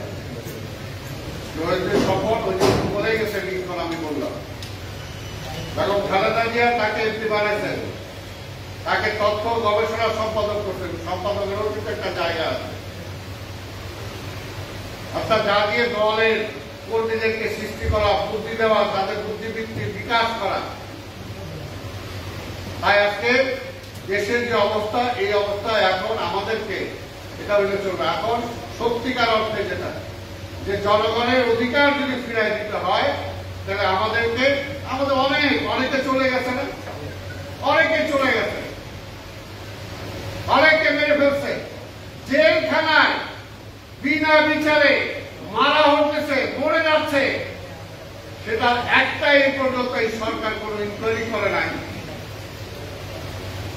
তারপরে বলে কি যে বিএনপির কোন নেতার বিরুদ্ধে কোন রাজনৈতিক মামলা নাই। কিরকম ডক্টর মহিন খান নির্বাচনের পরে নির্বাচন হয় নাই, সিলেকশন হয়েছে, নির্বাচন হয় নাই, কালো পতাকার মিছিল করতে গেছে, পুলিশ যেভাবে ডক্টর মহিন খানের গায়ে হাত দিয়ে ধাক্কাইছে, এই ব্যাপকটি কি হবে এই দেশে? যারা মেধাকে সম্মান করতে পারে না, মানুষকে সম্মান করতে পারে না, এগুলো শিখায় গেলে তার পরিবার ওই অবস্থায় হবে, যেখানে আজকে আওয়ামী লীগের এই অবস্থা। তার নেতা ব্যক্তি যখন অন্যদেরকে সম্মান করতে পারে না, তখন তারেও অন্যরা সম্মান করবে না। মানুষের সম্মান করতে জানতে হবে, কিন্তু সেই সম্মান আজকে নাই। দেখেন আজকে ডক্টর কি হয়েছে না হয়েছে আমি বলতে চাই না, তারপর তাদের যেভাবে সমালোচনা করে, বেগম খালেদা জিয়া 3 বারের প্রধানমন্ত্রী, তাকে কিভাবে সমালোচনা করে, তার একটা চিকিৎসার সুযোগ নাই। তারেক রহমান আজকে বাংলাদেশের সর্ববৃহত্তম দলের আজকে ভারপ্রাপ্ত চেয়ারম্যান, তাকে যেভাবে সমালোচনা করে, কোন ভাষা হইল? আর আরেকটা দলের প্রধান বলে ওই দলের কারো নাকি কোন রাজনৈতিক মামলা নাই। তাহলে আজকে প্রশ্ন করতে চাই, আপনার 111 পরে আপনি তো বলেন যে খালেদা জিয়ার মামলা আমরা দেই নাই, তাহলে 111 পরে আপনার বিরুদ্ধে তো খালেদা জিয়ার চেয়ে বেশি মামলা ছিল, সেই মামলাগুলো উচ্চত দেন কেন? ওগুলো তো তাদের রাজনৈতিক মামলা না, ওগুলো আপনার চাঁদাবাজির মামলা, আপনার দুর্নীতির মামলা, সেগুলো তো রাজনৈতিক মামলা ছিল না প্রকৃত অর্থে। সেই মামলা কেন উল্টো করলেন বলেন? কোর্টে কোথায়? একদিন আপনি কোর্টে গেছেন, বেগম খালেদা জিয়া তো কোর্টে গিয়েছেন, বেগম খালেদা জিয়াকে মামলায় সাজা দিচ্ছেন। আজকে কথা বলেন, আজকে দেশের যে অবস্থা, বেগম খালেদা জিয়াকে পানিশমেন্ট দেওয়ার পরও, অন্যায়ভাবে দেওয়ার পরও খালেদা জিয়া বলেছেন দেশে অরাজকতা সৃষ্টি করা যাবে না, দেশের অর্থনৈতিক অবস্থা খারাপ। কাজে দেশের মানুষের জন্য বিএনপি চিন্তা করে। বিএনপি চিন্তা করে, এই কারণেই কিন্তু বিএনপি এই যে এখনো আওয়ামী লীগ চায় দেশে একটা গৃহযুদ্ধ বাঁধাইতে, একটা হট্টগোল সৃষ্টি করতে। বিএনপি নামক অস্ত্রশস্ত্র নিয়ে বিএনপি তো অস্ত্রের রাজনীতি করে না। স্বাধীনতার পরে তেমনি এই আওয়ামী লীগ গণতান্ত্রিক রাজনীতি বাবা রাখো না, গণতান্ত্রিক রাজনীতি শেষ করে দিয়েছিলেন, আন্ডারগ্রাউন্ডে পাঠিয়ে দিয়েছিলেন পলিটিক্স। আজকেও তার মেয়ে সেটাই চায়। বিএনপি কাছে সারা বিশ্বে প্রমাণ করতে চায় সন্ত্রাসী দল। বিএনপি সন্ত্রাসী দল না, বিএনপি জনগণের দল। তাই ভাই আমার বক্তব্য আমি বেশি বাড়াবো না, শুধু এটাই বলবো আজকে মনে প্রাণে যাতে এই ধরনের মানুষগুলো, সুনীল বাবু একজন ভালো মানুষ ছিলেন, একজন সৎ মানুষ ছিলেন। আমাদের রাজনৈতিক নেতা হতে গেলে রাজনৈতিক নেতার যে গুণাবলীগুলো দরকার সেই গুণাবলীগুলো যেন আমরা অর্জন করতে পারি। সুনীল বাবুর কাছ থেকে যেন এগুলোকে শিক্ষা গ্রহণ করতে পারি। এগুলোকে শিক্ষা গ্রহণ করা দরকার সবার জন্যই। আমরা যারা রাজনীতি করতে চাই, দেশের বিভিন্ন পর্যায়ে বিভিন্ন দায়িত্ব নিতে চাই, আজকে সেগুলো আমার জীবনেও যদি আমি সেগুলোকে না আনতে পারি তাহলে কোনোভাবেই সেটা করা সম্ভব না। জিয়াউর রহমান সাহেব সেগুলো ছিলেন বলেই তার শত্রু বলতে পারে না যে জিয়াউর রহমান ছিলেন। জিয়াউর রহমান দুর্নীতি করেছেন, তার শত্রুও সেটা বলতে পারে না, আওয়ামী লীগও বলতে পারে না। সেই কারণে রাজনীতিতে, রাজনৈতিক নেতৃত্বের এই গুণাবলীগুলো আজকে অনেকে, সেই সময় জিয়াউর রহমান সাহেব তাদেরকে নিয়েছিলেন বাইশা বাইশা। তাই বললাম না, মেধারও দরকার, সততারও দরকার। এই দুইটার সমন্বয় করতে হবে। আর মেধা ছাড়া কিছু হয় না। একটা বিল্ডিং যদি আপনি রাজমিস্ত্রি দিয়ে বানান, তাহলে ওই বিল্ডিং একতলা দুইতলার বেশি বানাইতে পারবেন। একই জায়গায় 10 তলা বিল্ডিং বানাইতে হলে আপনার ইঞ্জিনিয়ার লাগবে, আর্কিটেক্ট লাগবে, সিভিল ইঞ্জিনিয়ার লাগবে। এদেরকে যে নকশা করাইতে হবে, তারপরে সেই বিল্ডিংটা করা যাবে। আওয়ামী লীগ হলো রাজমিস্ত্রি বিল্ডিং করার মতো দল। এইখানে মেধার কোনো দাম নাই। আজকে ওই যে শিক্ষামন্ত্রী কি করতেছে, শিক্ষাতে এমনি বাড় দিয়ে দিছে, শিক্ষার 12টা বাজায় দিছে।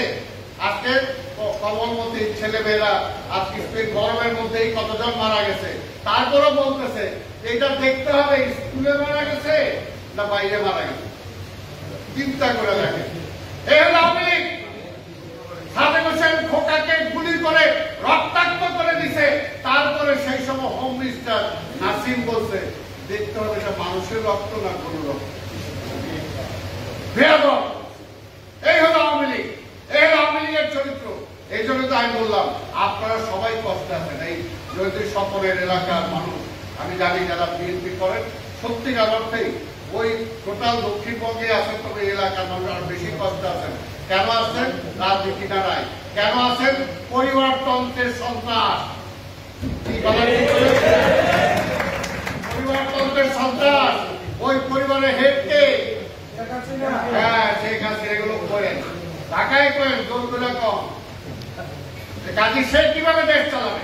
একটা প্রধানমন্ত্রী হওয়ার পরে, শপথ দেওয়ার পরে প্রতিটা কথায় যে শপথ ভঙ্গ করে, আজকে সভাপতি বলতে পারবে বিএনপি তো দেশ চালাইছে। বিএনপি তো কখনো এরকম বলে না। একটা প্রধানমন্ত্রী যখন এই কথা বলে যে প্রতিনিয়ত সে শপথ ভঙ্গ করতেছে, ওরা জানায় দাও, ওরা মাইনে দাও, ওর মামলা এখনো কেন হচ্ছে না? আরে কি রে ভাই, বেগম খালেদা দিয়ে এই অবস্থা করো, তারেক সাহেব বলে তোরে দেখা নেব। আরে কি আসছে? একটা শপথ গ্রহণ করছে যে আমি সংবিধানকে রক্ষা করব এবং কোনোভাবেই আবেগের বশবর্তী হয়ে বা পরবর্তী আরো কি আছে রাগ অনুরাগের বশবর্তী হয়ে আমি কোনো কাজ করবো না। কিন্তু রাগ অনুরাগ তো উনি যে বলছে, উনি বলছে তাজ্জুদ করে, তাজ্জুদ করে সকাল থেকে শুরু করে আল্লাহ দিলে এই কাজ আক্রোশের বশবর্তী হয়ে। কাজে ওই পদের জন্যই তো শহর উপযুক্ত না,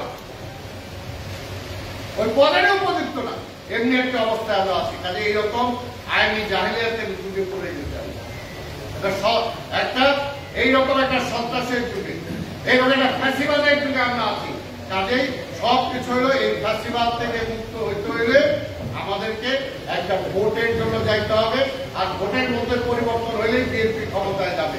আর সেই ভোট আজকে শুধু বিএনপি না, এই দেশবাসী সবার নিজে বাঁচার জন্য, আমার ধর্মকর্মকে বাঁচানোর জন্য এই আওয়ামী লীগ ক্ষমতায় থাকলে আপনাকে শত থাকতে পারবেন না, সবাইকে মিথ্যাবাদী হয়ে যেতে হবে। কাজে এটা থেকে বাঁচতে হইলেও এই আওয়ামী লীগকে ক্ষমতা থেকে নামাইতে হবে। আপনাদের সবাইকে ধন্যবাদ। খোদা হাফেজ। বাংলাদেশ জিন্দাবাদ।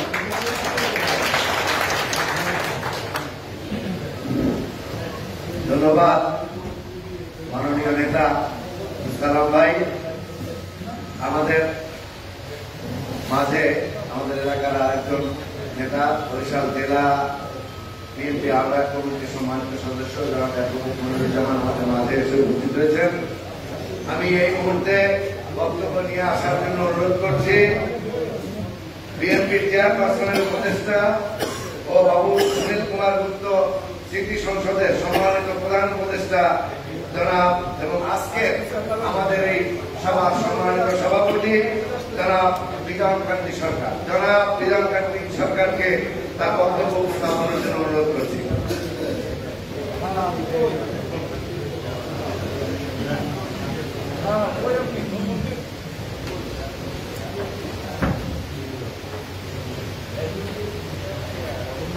আজকে এই অনুষ্ঠানের মাননীয় প্রধান অতিথি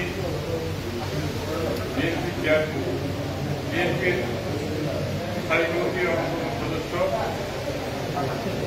সাবেক মন্ত্রী, বিজ্ঞ রাজনীতিবিদ ডক্টর আব্দুল মঈন খান, এখানে উপস্থিত বিশেষ অতিথি বিএনপি মহানগরের সভাপতি বীর মুক্তিযোদ্ধা জনাব আব্দুল সালাম, জাতীয় পার্টির স্থায়ী ছাত্র সংঘের সম্মানিত সাধারণ সম্পাদক বা মহাসচিব আসাদ হাবিব লিঙ্কন সাহেব,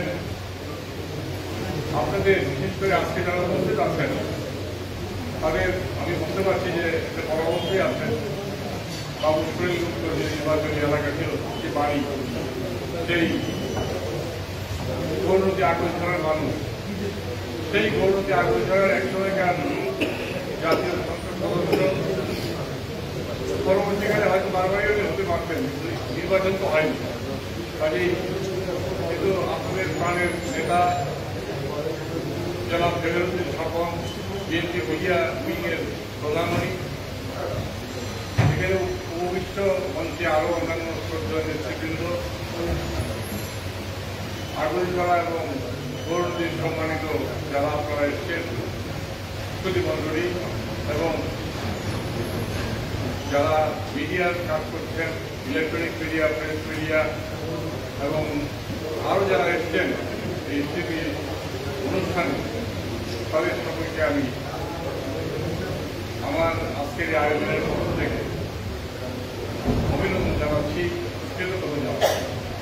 আমার সবার পিছনে আপনারা বুঝতেই পারছেন যে প্রধান অতিথি আমার পরে কথা বলতে রাজি হয়েছেন, উনি আমাকে সময় দিয়েছেন। তার আগে আমার স্মৃতি যারা সুনীল গুপ্ত মহোদয়ের সাথে ছিল, উনি যখন মন্ত্রী ছিলেন, আমি তখন খুব প্রথম পর্যায়ে সরকারি কর্মকর্তা ছিলাম।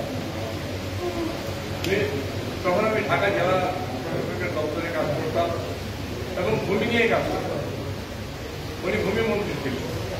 আপনারা আশ্চর্য হবেন, আমরা অবশ্য আপনারা অনেক কথা বলেছেন, এগুলি করতে চাই না কিছুটাই, আজকে অনেক জানলাম, শুনলাম, কিন্তু আমাদের খুব ভালো লেগেছে। আমি জানি যে আমি হিন্দু সম্প্রদায়ের মানুষ, সুনীল গুপ্ত হিন্দু সম্প্রদায়ের মধ্য থেকে একজন মন্ত্রী ছিলেন, কিন্তু তখন তার যিনি সচিব ছিলেন, তিনি আমাদের মধ্যে অন্যতম শীর্ষ পর্যায়ের রাজশাহীতে আমরা ছিলেন। তার নাম ছিল জনাব মোকাম্মেল হক। তাকে যারা আমরা চাকরি করি, সরকারি চাকরি করি, তারা জানি যে খুবই রাজশাহীতে আমরা, তিনি ছিলেন তার সচিব। সেখানে কাজ করেছেন আমাদের মাননীয় প্রধানমন্ত্রীর সাথে যিনি বিএনপি সরকারের মুখ্যমন্ত্রী ছিলেন ডক্টর জামাল হোসেন, তিনি সচিব হিসেবে কাজ করেছেন। আরেকজন খুব নাম করা সচিব ছিলেন আমাদের মঈন খান স্যার, জানেন, সবই অন্যরাও জানেন, শহীদুল আলম। উনি খুব রাজশাহীতে শিক্ষার্থী, তিনি তার সচিব ছিলেন। তাছাড়া আরো গুরুত্বপূর্ণ আমলারা ছিল। তার আশা করতে আমি বললাম না, কারণ আমি মহিমুখ মহোদয়ের কথা বলছি। ভূমির সময় উনি ছিলেন, আসাদুল্লাহ ভূমির সাথে ছিলেন। আরো কাজ করেছেন যারা, তার প্রতিমন্ত্রী ছিলেন তাজুল ইসলাম খান। আপনারা জানেন যে এরশাদ সাহেবের খুব ঘনিষ্ঠ একজন মন্ত্রী ছিলেন তাজুল ইসলাম, পরে উনি পূর্ণমন্ত্রী হয়েছিলেন, কিন্তু উনি সুনীল গুপ্ত বাবুর সাথে ছিলেন প্রতিমন্ত্রী। এবং সেই সময় যে উনি কাজ করেছেন তাতে কিন্তু আমরা খুব গর্ববোধ করেছি। তার বিরুদ্ধে কোনো কংগ্রেস ছিল না। উনি যখন আমাদের সভা করতেন খুবই মাটির মানুষ। আপনারা আজকে যে কথা বলেছেন এইভাবে কথা বলছেন। আমার সৌভাগ্য হয়েছে আজকে যিনি প্রধানমন্ত্রী তার এলাকায়ও নিজের পর্যায়ে কাজ করা। আমি সেখানে অতিরিক্ত জেলা প্রশাসক হিসেবে কাজ করি। আমি কিন্তু একই যে মানুষের যে মনুষ্যত্ব বোধ এবং মানুষ যেভাবে কাজ করে মানবিকভাবে এবং বিপদে আমাদের সরকারি কর্মকর্তাদেরও সুখ দুঃখে যেভাবে সহযোগিতা করে, সেটা কিন্তু আজকে প্রধানমন্ত্রী যখন সেখানে এমপি ছিলেন, এটা আওয়ামী লীগের হাসিনার প্রথম সময়টা ছিল। সেই সময় উনি কিন্তু এখানে এমপি ছিলেন, সরকারে ছিল আওয়ামী লীগ। আমি তখন ওখানে কাজ করি। কাজে আমার খুব ভালো লাগছে পৃথিবীতে মানে চিন্তা করছে সুনীল গুপ্ত বাবুর সাথেও আমাদের কাজ করার একটা খুব নিজের পর্যায়ে অভিজ্ঞতা আছে। তার একটু পরে আমাদের আজকে যিনি প্রধানমন্ত্রী তার সাথে এরপরে রাজনীতি কিন্তু আমরা একসাথে কাজ করি, সেটার অভিজ্ঞতা আমাদের আছে। উনি আমাদের স্নেহ করেন, আমাদের সবাইকে করেন। আমরা যারা চাকরিজীবী থেকে এখন রাজনীতি সম্পৃক্ত হয়েছে। আমি আর বিশেষ কিছু বলবো না, ওনার কাছে কিন্তু অপেক্ষায় আপনারা আছেন। উনি জাতীয় পর্যায়ে কথা বলবেন, দেশের কথা বলবেন। সালাম ভাই দারুণভাবে আবেগপ্রবণভাবে এবং খুবই মাইনর দিয়ে আমাদের সমস্ত সমস্যাগুলি বলেছেন এবং ডক্টর মহিত খান তারা আজকের প্রধানমন্ত্রী উনি করবেন। আপনাদেরকে খুব ধৈর্য সহকারে একদম কথা না বলে ওনার বক্তব্য শোনার জন্য আমি আহ্বান জানাবো। এবং আমি আজ পরে সবার সমাপ্তি ঘোষণা করা হয়তো সুযোগ পাবো না। আমাদের প্রধানমন্ত্রীর বক্তব্য শেষ হওয়ার পরে হয়তো সমগ্র আপ্যায়নের ব্যবস্থা থাকতে পারে, সেটা হয়তো বলা হবে। আমাদের সভা অটোমেটিক্যালি শেষ হবে। আপনাদের সকলের প্রতি আমার কৃতজ্ঞতা এবং শ্রদ্ধা জানিয়ে আমার বক্তব্য নিচ্ছেন।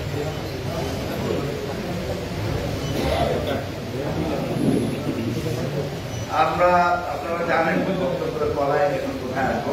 আমি দয়া করে অনুরোধ করবো আমাদের দরজাটা যেন একটু বন্ধ থাকে। এই আসা যাওয়া আমাদের সম্মানিত প্রধানমন্ত্রীর বক্তব্য আমরা খুব অ্যাটেনশন দিয়ে শুনবো বলে আশা করি এবং আপনাদের সবার শ্রদ্ধাপূর্ণ আচরণ আমরা আশা করি। এই মুহূর্তে আমাদের সামনে বক্তব্য নিয়ে আসছেন বাংলাদেশ জাতীয়তাবাদী দলের কেন্দ্রীয় জাতীয় স্থায়ী কমিটির সদস্য, সাবেক মন্ত্রী এবং যে কথা বললেই নয়, একটু আগে একজন বলেছিলেন ওনাদেরকে মন্ত্রিত্ব নিতে জোর করে করা হয়েছিল এবং আমার যতদূর মনে আছে স্যার একবার 3 দিন পালিয়েছিলেন মন্ত্রিত্ব না নেওয়ার জন্য এবং তারপরেও তাকে মন্ত্রিসভার সদস্য করা হয়েছিল। এটা আমাদের জন্য অনেক গর্বের যে এদেশে মন্ত্রিত্ব অফার করার পরও নেয় না। কোন লেভেলের জ্ঞানী এবং কোন লেভেলের ফ্যামিলিকে রিপ্রেজেন্ট করলে এবং কোন লেভেলের একজন মানুষ হলে, একজন বিশ্ববিদ্যালয়ের শিক্ষক হলে ঠিক এরকম একটি আচরণ করতে পারেন। আমরা গর্বিত এরকম একজন নেতা, আমাদের নেতা এবং তাদের শিষ্য হিসাবে আমরা আমাদের দেশের জন্য যদি আগামীতে কিছু করতে পারি সেটা আমাদের জন্য হবে সৌভাগ্য। আমি বক্তব্য রাখার জন্য অনুরোধ করছি আজকের আমাদের এই অনুষ্ঠানের সম্মানিত প্রধান অতিথি জনাব ডক্টর আব্দুল মঈন খানকে। জনাব ডক্টর আব্দুল মঈন খান।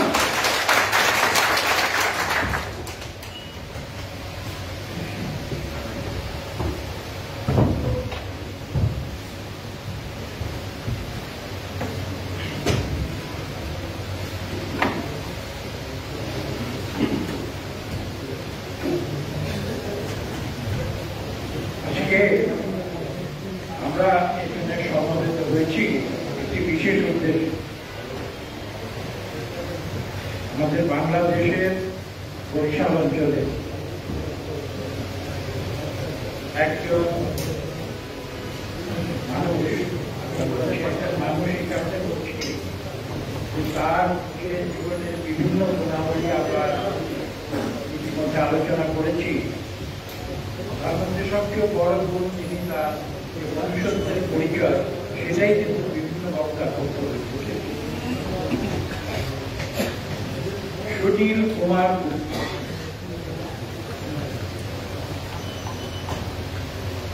তার জন্ম হয়েছিল 1400 এবং তিনি তার সারাটি জীবন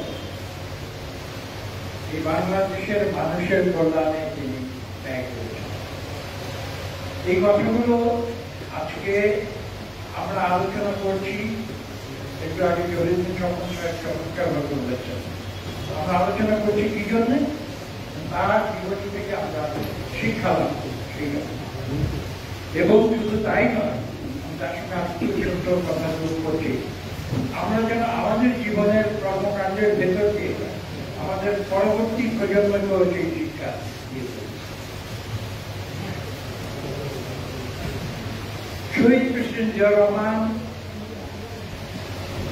তার যে কর্মপদ্ধতি ছিল এটা অবাক হওয়ার। আপনারা আজকে যে সরকার, আমি সেই সরকারের সমালোচনা করতে চাই না, তারা অনেক সময় একটি কথা বলেন যে বিএনপির নাকি জন্ম হয়েছিল ক্যান্টনমেন্টে। কেন বলে এই কথা? বিএনপির প্রতিষ্ঠাতা যিনি সভাপতি শহীদ প্রেসিডেন্ট জিয়া রহমান, তার রেফারেন্স দিয়ে কথা। আমি এই কথা জবাবও দিতে চাই না, আমি শুধু আপনাদের দৃষ্টি একটি বিষয়ে আকৃষ্ট করতে চাই, সেটা হচ্ছে যদি আওয়ামী লীগের কথা যদি শুনতে হয়ে থাকে, বিএনপির জন্ম যদি ক্যান্টনমেন্টে হয়ে থাকে, শহীদ প্রেসিডেন্ট জিয়া রহমানের সঙ্গে সৈনিক ছিলেন, তিনি বাংলাদেশ জাতীয়তাবাদী দলের প্রতিষ্ঠাতা সভাপতি ছিলেন। সেই সব কারণে আওয়ামী লীগ যদি আপনার যে কথা বলেও থাকে যে বিএনপির জন্ম হয়েছিল ক্যান্টনমেন্টে, আমি সে সম্বন্ধে ছোট্ট দুইটি কথা। শহীদ প্রেসিডেন্ট জিয়া রহমান তো সৈনিক ছিল, কিন্তু রাজনীতিক হিসাবে তার জীবন শুরু। অথচ তার জীবনে তিনি সবচেয়ে গুরুত্বপূর্ণ কি কাজটি করেছিলেন? বাংলাদেশকে স্বৈরাচার থেকে বের করে, তিনি একদলীয় শাসন থেকে বের করে তিনি বহুদলীয় গণতন্ত্র। ক্যান্টনমেন্টে বিএনপির জন্ম হয়ে যদি এই কাজ করতে পারে, আমরা কি প্রশ্ন করতে পারি আওয়ামী লীগের জন্ম কেন হতে পারে? এই অভিযোগ আমাদের কেউ দিব। তাহলে কেন তারা গণতন্ত্র ধ্বংস করে, কেন তারা বাংলাদেশে একদলীয় বাকশাল কেন কেন? শহীদ প্রেসিডেন্ট জিয়া রহমানের বিভিন্ন দিক এখানে আলোচনা হচ্ছে। সুনীল কুমার গুপ্তের প্রসঙ্গে বেশ কিছু কথা বলা হয়েছে এবং তিনি আমার পিতার সহকর্মী ছিলেন। কথা আমি এ প্রসঙ্গে শুধু শহীদ প্রেসিডেন্ট জিয়া রহমানের যে দৃষ্টিভঙ্গি সে সম্বন্ধে ছোট্ট আরেকটি কথা বলতে চাই। বর্তমান সরকার আপনারা দেখেছেন গ্রামে গঞ্জে সারা বাংলাদেশে কি হচ্ছে, সরকারের সমালোচনা করলে রাত্রি বিরাতে গ্রামে আমাদের নেতা কর্মীদের বাড়িতে গিয়ে হামলা হয়, তাদেরকে উঠিয়ে দিল, তাই তো কথা বলবেন না। আর শহীদ প্রেসিডেন্ট জিয়া রহমান তিনি কি করতেন জানেন? কেউ যদি তার সমালোচনা করতো, ছোট্ট উদাহরণ দিয়ে তিনি ঢাকা বিশ্ববিদ্যালয়ে গিয়েছিলেন, তার প্রতিবাদ করেছিল ঢাকা বিশ্ববিদ্যালয়ের ছাত্র। কেন শহীদ প্রেসিডেন্ট জিয়া রহমান ঢাকা বিশ্ববিদ্যালয়ে তার সমালোচনা করেছিল, তার গাড়িতে ঢিল মেরেছিল। শহীদ প্রেসিডেন্ট জিয়া রহমানের সঙ্গে যারা সিকিউরিটি ফোর্সেসরা ছিলেন, তারা প্রেসিডেন্ট সাহেবের কাছে এসে বললেন যে আপনি হুকুম দিন, আমরা তাদের ধরে নিয়েছি। তিনি কি উত্তর দিয়েছিলেন? তোমরা কেন তাদের ধরে নিয়ে আসবে? তাদেরকে আমন্ত্রণ জানাও, তারা আমার সমালোচনা কেন করছে আমি জানতে চাই। তাদের নিয়ে এসো, আমি তাদের সঙ্গে কথা বলব। এবং তিনি ডিএসসিতে গিয়ে যারা তার কঠোর সমালোচনা করেছিল, তিনি তাদের সঙ্গে কথা বলেছিলেন, তাদের সমালোচনার জবাব দিয়েছিল। এটা আমি জানি সেই গণতন্ত্রের বিষয়। কাজে আজকে কথা বলতে গেলে অনেক কথা বলতে হয় এবং সেই গণতন্ত্রের ধারাবাহিকতায় একটু আপনারা শুনেছেন বাংলাদেশি জাতীয়তাবাদের যে উদাহরণ আপনারা শুনেছেন। সারা বাংলাদেশ থেকে কোথায় কে মেধাবী ব্যক্তি রয়েছেন দল মত নির্বিশেষে সবাইকে সংগ্রহ করে তিনি এক সুতায় তাদের আপনারা আজকের প্রথম প্রজন্ম হয়তো জানেন না, শহীদ প্রেসিডেন্ট জিয়া রহমান যে প্রথম ক্যাবিনেটটি তৈরি করেছিলেন সেই ক্যাবিনেটটিকে বলা হতো ক্যাবিনেট অফ ট্যালেন্ট। সারা বাংলাদেশ ট্যালেন্ট খুঁজে খুঁজে এনে মন্ত্রিসভা তৈরি করেছিলেন। উদ্দেশ্য কি ছিল? এই বাংলাদেশকে নতুন করে বলতে, যে বাংলাদেশ সৃষ্টি হয়েছিল গণতন্ত্রের জন্য, যে গণতন্ত্র ধ্বংস করে এখানে একদলীয় বাকশাল কায়েম করা হয়েছিল, সেই দেশটিকে আবার নতুন করে গড়ে তুলতে হবে। যেই দেশ তলাবিহীন ঝুড়িতে পরিণত করেছিল আওয়ামী লীগ, সেই তলাবিহীন ঝুড়ির দেশকে আবার নতুন করে গড়ে তুলতে হবে, যেখানে মানুষ অর্থনৈতিকভাবে তারা উন্নত হবে এবং যারা সেখানে কথা বলার স্বাধীনতা পাবে, ভোট দেওয়ার স্বাধীনতা।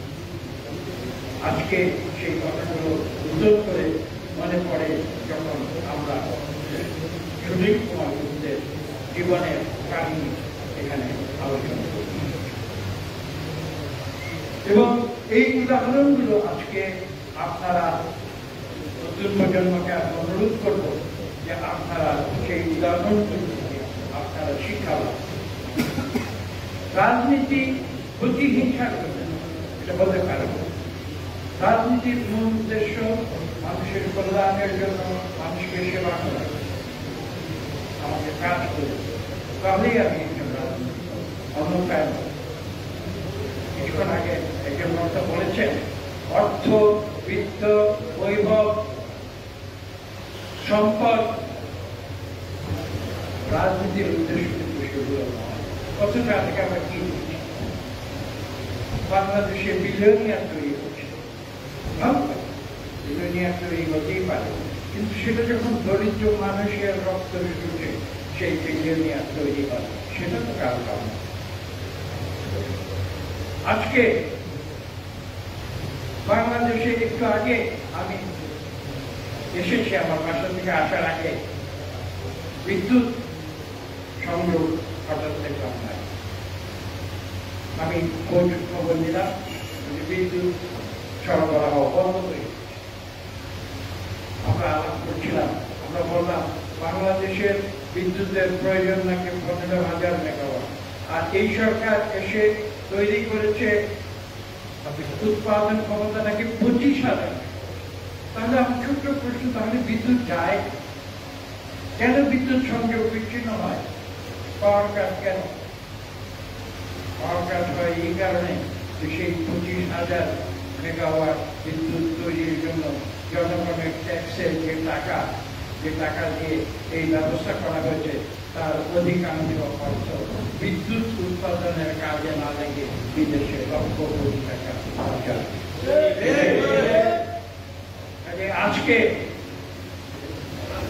আমাদের প্রয়োজন, আপনারা শুনেছেন একটু আগে, এমন সব মানুষ যারা নিজের জন্য নয়, অর্থের জন্য নয়, সম্পদের জন্য নয়, যারা মানুষের জন্য রাজনীতি করেছেন। সুনীল কুমার গুপ্তের উদাহরণ সামনে আজকে আমরা তুলে ধরছি। সেই ধরনের মানুষ আমাদের আজকে প্রয়োজন, যারা বাংলাদেশের রাজনীতিতে নিজেদের জীবনকে যারা উৎসর্গ করেছেন। আজও আমরা তেমনি মানুষ চাই যারা বাংলাদেশের মানুষের কল্যাণে নিজেদের উৎসর্গ করবেন, এবং সেই উদ্দেশ্য নিয়ে কিন্তু আজকে বিএনপি রাজপথে এসেছে। এই কথাগুলো আমাদের মনে রাখতে হবে। একটি কথা যেখানে স্পষ্ট করে দেওয়া প্রয়োজন, বিএনপি ক্ষমতার জন্য রাজনীতি করে।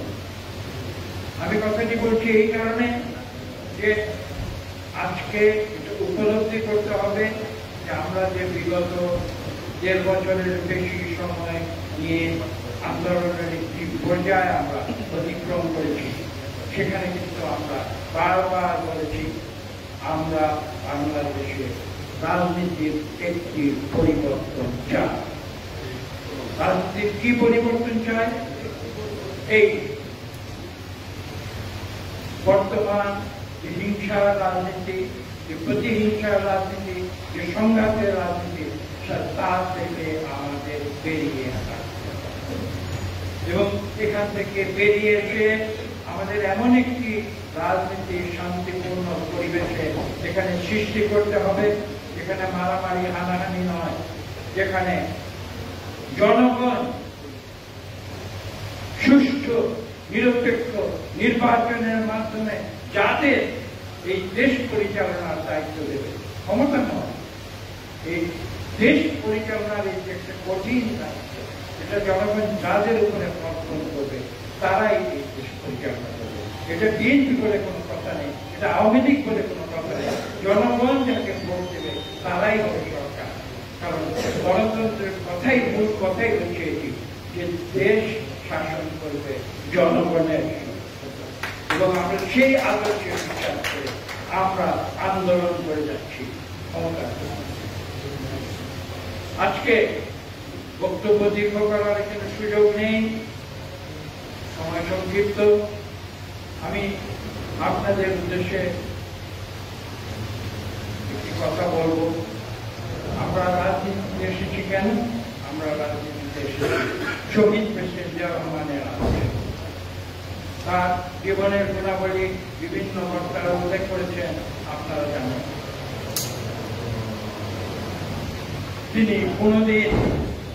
তিনি তার রাজনীতির জীবনে কোনদিন অর্থবিত্তের প্রতি আকৃষ্ট হন। তার নিজের জীবন দিয়ে তিনি সেটি প্রমাণ করেছেন। তার জীবনের শেষ সময়ের একটি ঘটনা আমি আপনাদের উদ্দেশ্যে বলতে চাই। টাইম ম্যাগাজিন 100 বছরের পুরনো যে টাইম ম্যাগাজিন, বিশ্বের একটি বিখ্যাত নিউজ ম্যাগাজিন, সেই টাইম ম্যাগাজিনে শহীদ প্রেসিডেন্ট জিয়া রহমানের প্রচ্ছদ চিত্র করা হয়েছে। প্রচ্ছদ চিত্র করার পরে আমেরিকার যুক্তরাষ্ট্রে ব্যতিক্রম ধর্মী প্রচ্ছদ চিত্র, সেটা নিয়ে আলোচনা হয়েছিল। সম্পাদক মন্ডলীকে জিজ্ঞাসা করা হয়েছিল যে আপনারা এত বিখ্যাত পত্রিকা, কোথাকার পৃথিবীর ছোট্ট একটি দেশ, এই দেশের একজন প্রেসিডেন্ট, তার ছবিটি আপনারা কিভাবে কি কারণে প্রচ্ছদ চিত্র তৈরি করেছেন, কেন করেছেন? তার ব্যাখ্যা দিয়ে সম্পাদক মন্ডলী উত্তর দিয়েছিল, তৃতীয় বিশ্বে যে গুণটি সবচেয়ে দুর্লভ সেটি হচ্ছে এই যে তৃতীয় বিশ্বের মধ্যে সৎ নেতার অত্যন্ত অভাব। আমরা শহীদ প্রেসিডেন্ট জিয়া রহমানের মধ্যে তৃতীয় বিশ্বে খুঁজে পেয়েছি একজন সৎ নেতৃত্ব, এবং সেই কারণেই শহীদ প্রেসিডেন্ট জিয়া রহমানের ছবি দিয়ে আমরা প্রচ্ছদ করেছি।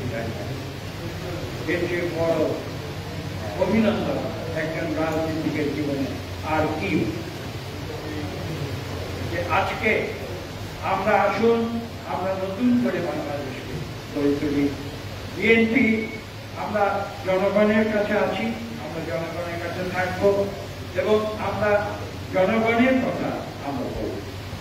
আমি স্পষ্ট ভাষায় উল্লেখ করেছি যে আমাদের যে এই আন্দোলন, সেই আন্দোলন এদেশে গণতন্ত্র ফিরিয়ে আনা হবে, এদেশে মানুষের ভোটের অধিকার ফিরিয়ে আনা হবে, এদেশের মানুষের গণতন্ত্রের অধিকার ফিরিয়ে আনা হবে, এদেশের মানুষের মানবাধিকার ফিরিয়ে আনা হবে, এদেশের মানুষের কথা বলার অধিকার। আমরা সেই আন্দোলনে আমরা রাজি। হ্যাঁ, এটা হতে পারে আমাদের মানুষ প্রশ্ন করে, সমালোচনা করে, খোলাখুলি কথা, ঢুকানো সম্ভব কিছু নেই। 7ই জানুয়ারির যে নির্বাচনের প্রশ্ন মানুষ আমাদের করে, অনেকে বলে এই নির্বাচন তো আপনারা দেখাতে পারেন। আমি ছোট্ট ভাষায় উত্তর দিই, এই নির্বাচন বাংলাদেশের 18 কোটি মানুষ অর্জনের মাধ্যমে এই নির্বাচনকে শেষ। এটা কোনো নির্বাচন নয়, কাজে এই নির্বাচন হলো কি হলো না সেটা নিয়ে কোনো ভাববার আমাদেরকে কথাটি মনে রাখতে হবে যে নির্বাচন তখনই সঠিক হবে যখন সেই নির্বাচনে মানুষ নিজের ভোট। আমি কিছুদিন আগে বলেছিলাম যে আওয়ামী লীগ তো একসময় আন্দোলন করেছিল, তাদের স্লোগান কি ছিল? তারা স্লোগান দিয়েছিল আমার ভোট আমি দেব, যাকে খুশি তাকে দেব। আজকে আওয়ামী লীগের মুখে এই স্লোগান কেন শুনি? আজকে সেই স্লোগান পরিবর্তিত হয়ে গেছে, এই কারণে তাদের মুখে এই কথাটা শুনতে। আজকে সেই স্লোগান আমার ভোট আমি দেব, যাকে খুশি তাকে দেব, সেই স্লোগান আওয়ামী লীগের পরিবর্তন হয়ে আজকে আওয়ামী লীগের যে নতুন স্লোগান সেটা কি হয়েছে? আমার ভোট আমি দেব, তোমার ভোট রাজনীতি, এটাই হচ্ছে আজকে আওয়ামী লীগের নির্বাচন। কাজে এই কথাগুলো আমাদের মনে রাখতে হবে এবং আমি আবেদন জানাবো আওয়ামী লীগের কাছে আপনারা প্রতিহিংসার রাজনীতি ছেড়ে দিন, আপনারা সংঘাতের রাজনীতি ছেড়ে দিন এবং বাংলাদেশের মানুষের কল্যাণে আপনারা রাজনীতি করুন। একদলীয় শাসন কোনদিন বাংলাদেশের মানুষের কাম্য হতে পারে না। বাংলাদেশের ইতিহাস আপনারা পর্যালোচনা করুন, অনেক বেশি আগে যাওয়ার প্রয়োজন নেই। মুঘল সাম্রাজ্যের দিকে তাকিয়ে থাকুন, যখন গায়ের জোরে এই বাংলার সুপার দিল্লির সম্রাটরা দখল করতে চেয়েছিল, তখন বাংলাদেশের মানুষ সেটা কোনদিন মেনে নেয় না, বারবার দিল্লির বিরুদ্ধে বিদ্রোহ। এটাই হচ্ছে আমাদের চরিত্র। আমরা স্বাধীন চেতা মানুষ, আমরা স্বাধীনভাবে থাকতে চাই, আমরা কথা বলতে চাই। আমাদের যদি আমি বলেছি আমাদের কাছে যে এক হাতে কেউ লোভনীয় খাবার নিয়ে আসে, আরেক হাতে যদি বলে নিয়ে আসে ভোটের অধিকার, এবং যদি প্রশ্ন করে তুমি কোনটা নিবে, দুটো একসঙ্গে পাবে না। তুমি কি লোভনীয় খাবার চাও না ভোটের অধিকার চাও? বাংলাদেশের মানুষ বলবে আমার খাবারের প্রয়োজন নাই, আমি ভোটের। আমরা আমাদের মনস্তাত্ত্বিক যে অবস্থান সেটা হচ্ছে এই যে আমরা স্বাধীন, আমরা গণতন্ত্র চাই, কথা বলতে চাই, আমাদের অধিকার প্রতিষ্ঠা করতে চাই এবং সরকারকে জবাব দিতে। আজকে একদলীয় শাসনে কোন জবাবদিহি নেই, এটা বিশ্ব স্বীকৃত। কাজে আজকে এই সরকার যদি তারা সত্যিকার অর্থে তারা এদেশকে ভালোবাসে, তাহলে একটি মাত্র উপায় তাদের কাছে রয়েছে, এদেশে গণতন্ত্রের অধিকার মানুষকে ফিরিয়ে দিতে হবে। গায়ে জোরে বন্দুক দিয়ে, বুলেট দিয়ে, গ্রেনেড দিয়ে, জল কামান দিয়ে মানুষের অধিকার কেড়ে নেওয়া যায়, কিন্তু মানুষের ভালোবাসা বক্তব্য দীর্ঘ করব না। আমি সর্বশেষ শ্রদ্ধা জানাই সুনীল কুমার গুপ্ত, তার পরিবারের সদস্য এখানে রয়েছে, তাদের সকলের প্রতি আমি শ্রদ্ধা জানাই। তারা যে আদর্শ সৃষ্টি করে গিয়েছে, এই দেশের রাজনীতির যে আদর্শ, শহীদ প্রেসিডেন্ট জিয়া রহমানের প্রদর্শিত পথ ধরে আমি আপনাদের কাছে একটি অনুরোধ করব, আসুন আমরা বাংলাদেশে শহীদ প্রেসিডেন্ট জিয়া রহমানের বাংলাদেশি জাতীয়তাবাদ যে আদর্শে এখানে দল, মত, জাতি, ধর্ম নির্বিশেষে সবাই আমরা বাংলাদেশি, সেই আদর্শে বিশ্বাস করে আমরা বাংলাদেশে গণতন্ত্র আবার ফিরিয়ে আনি, এই আজকে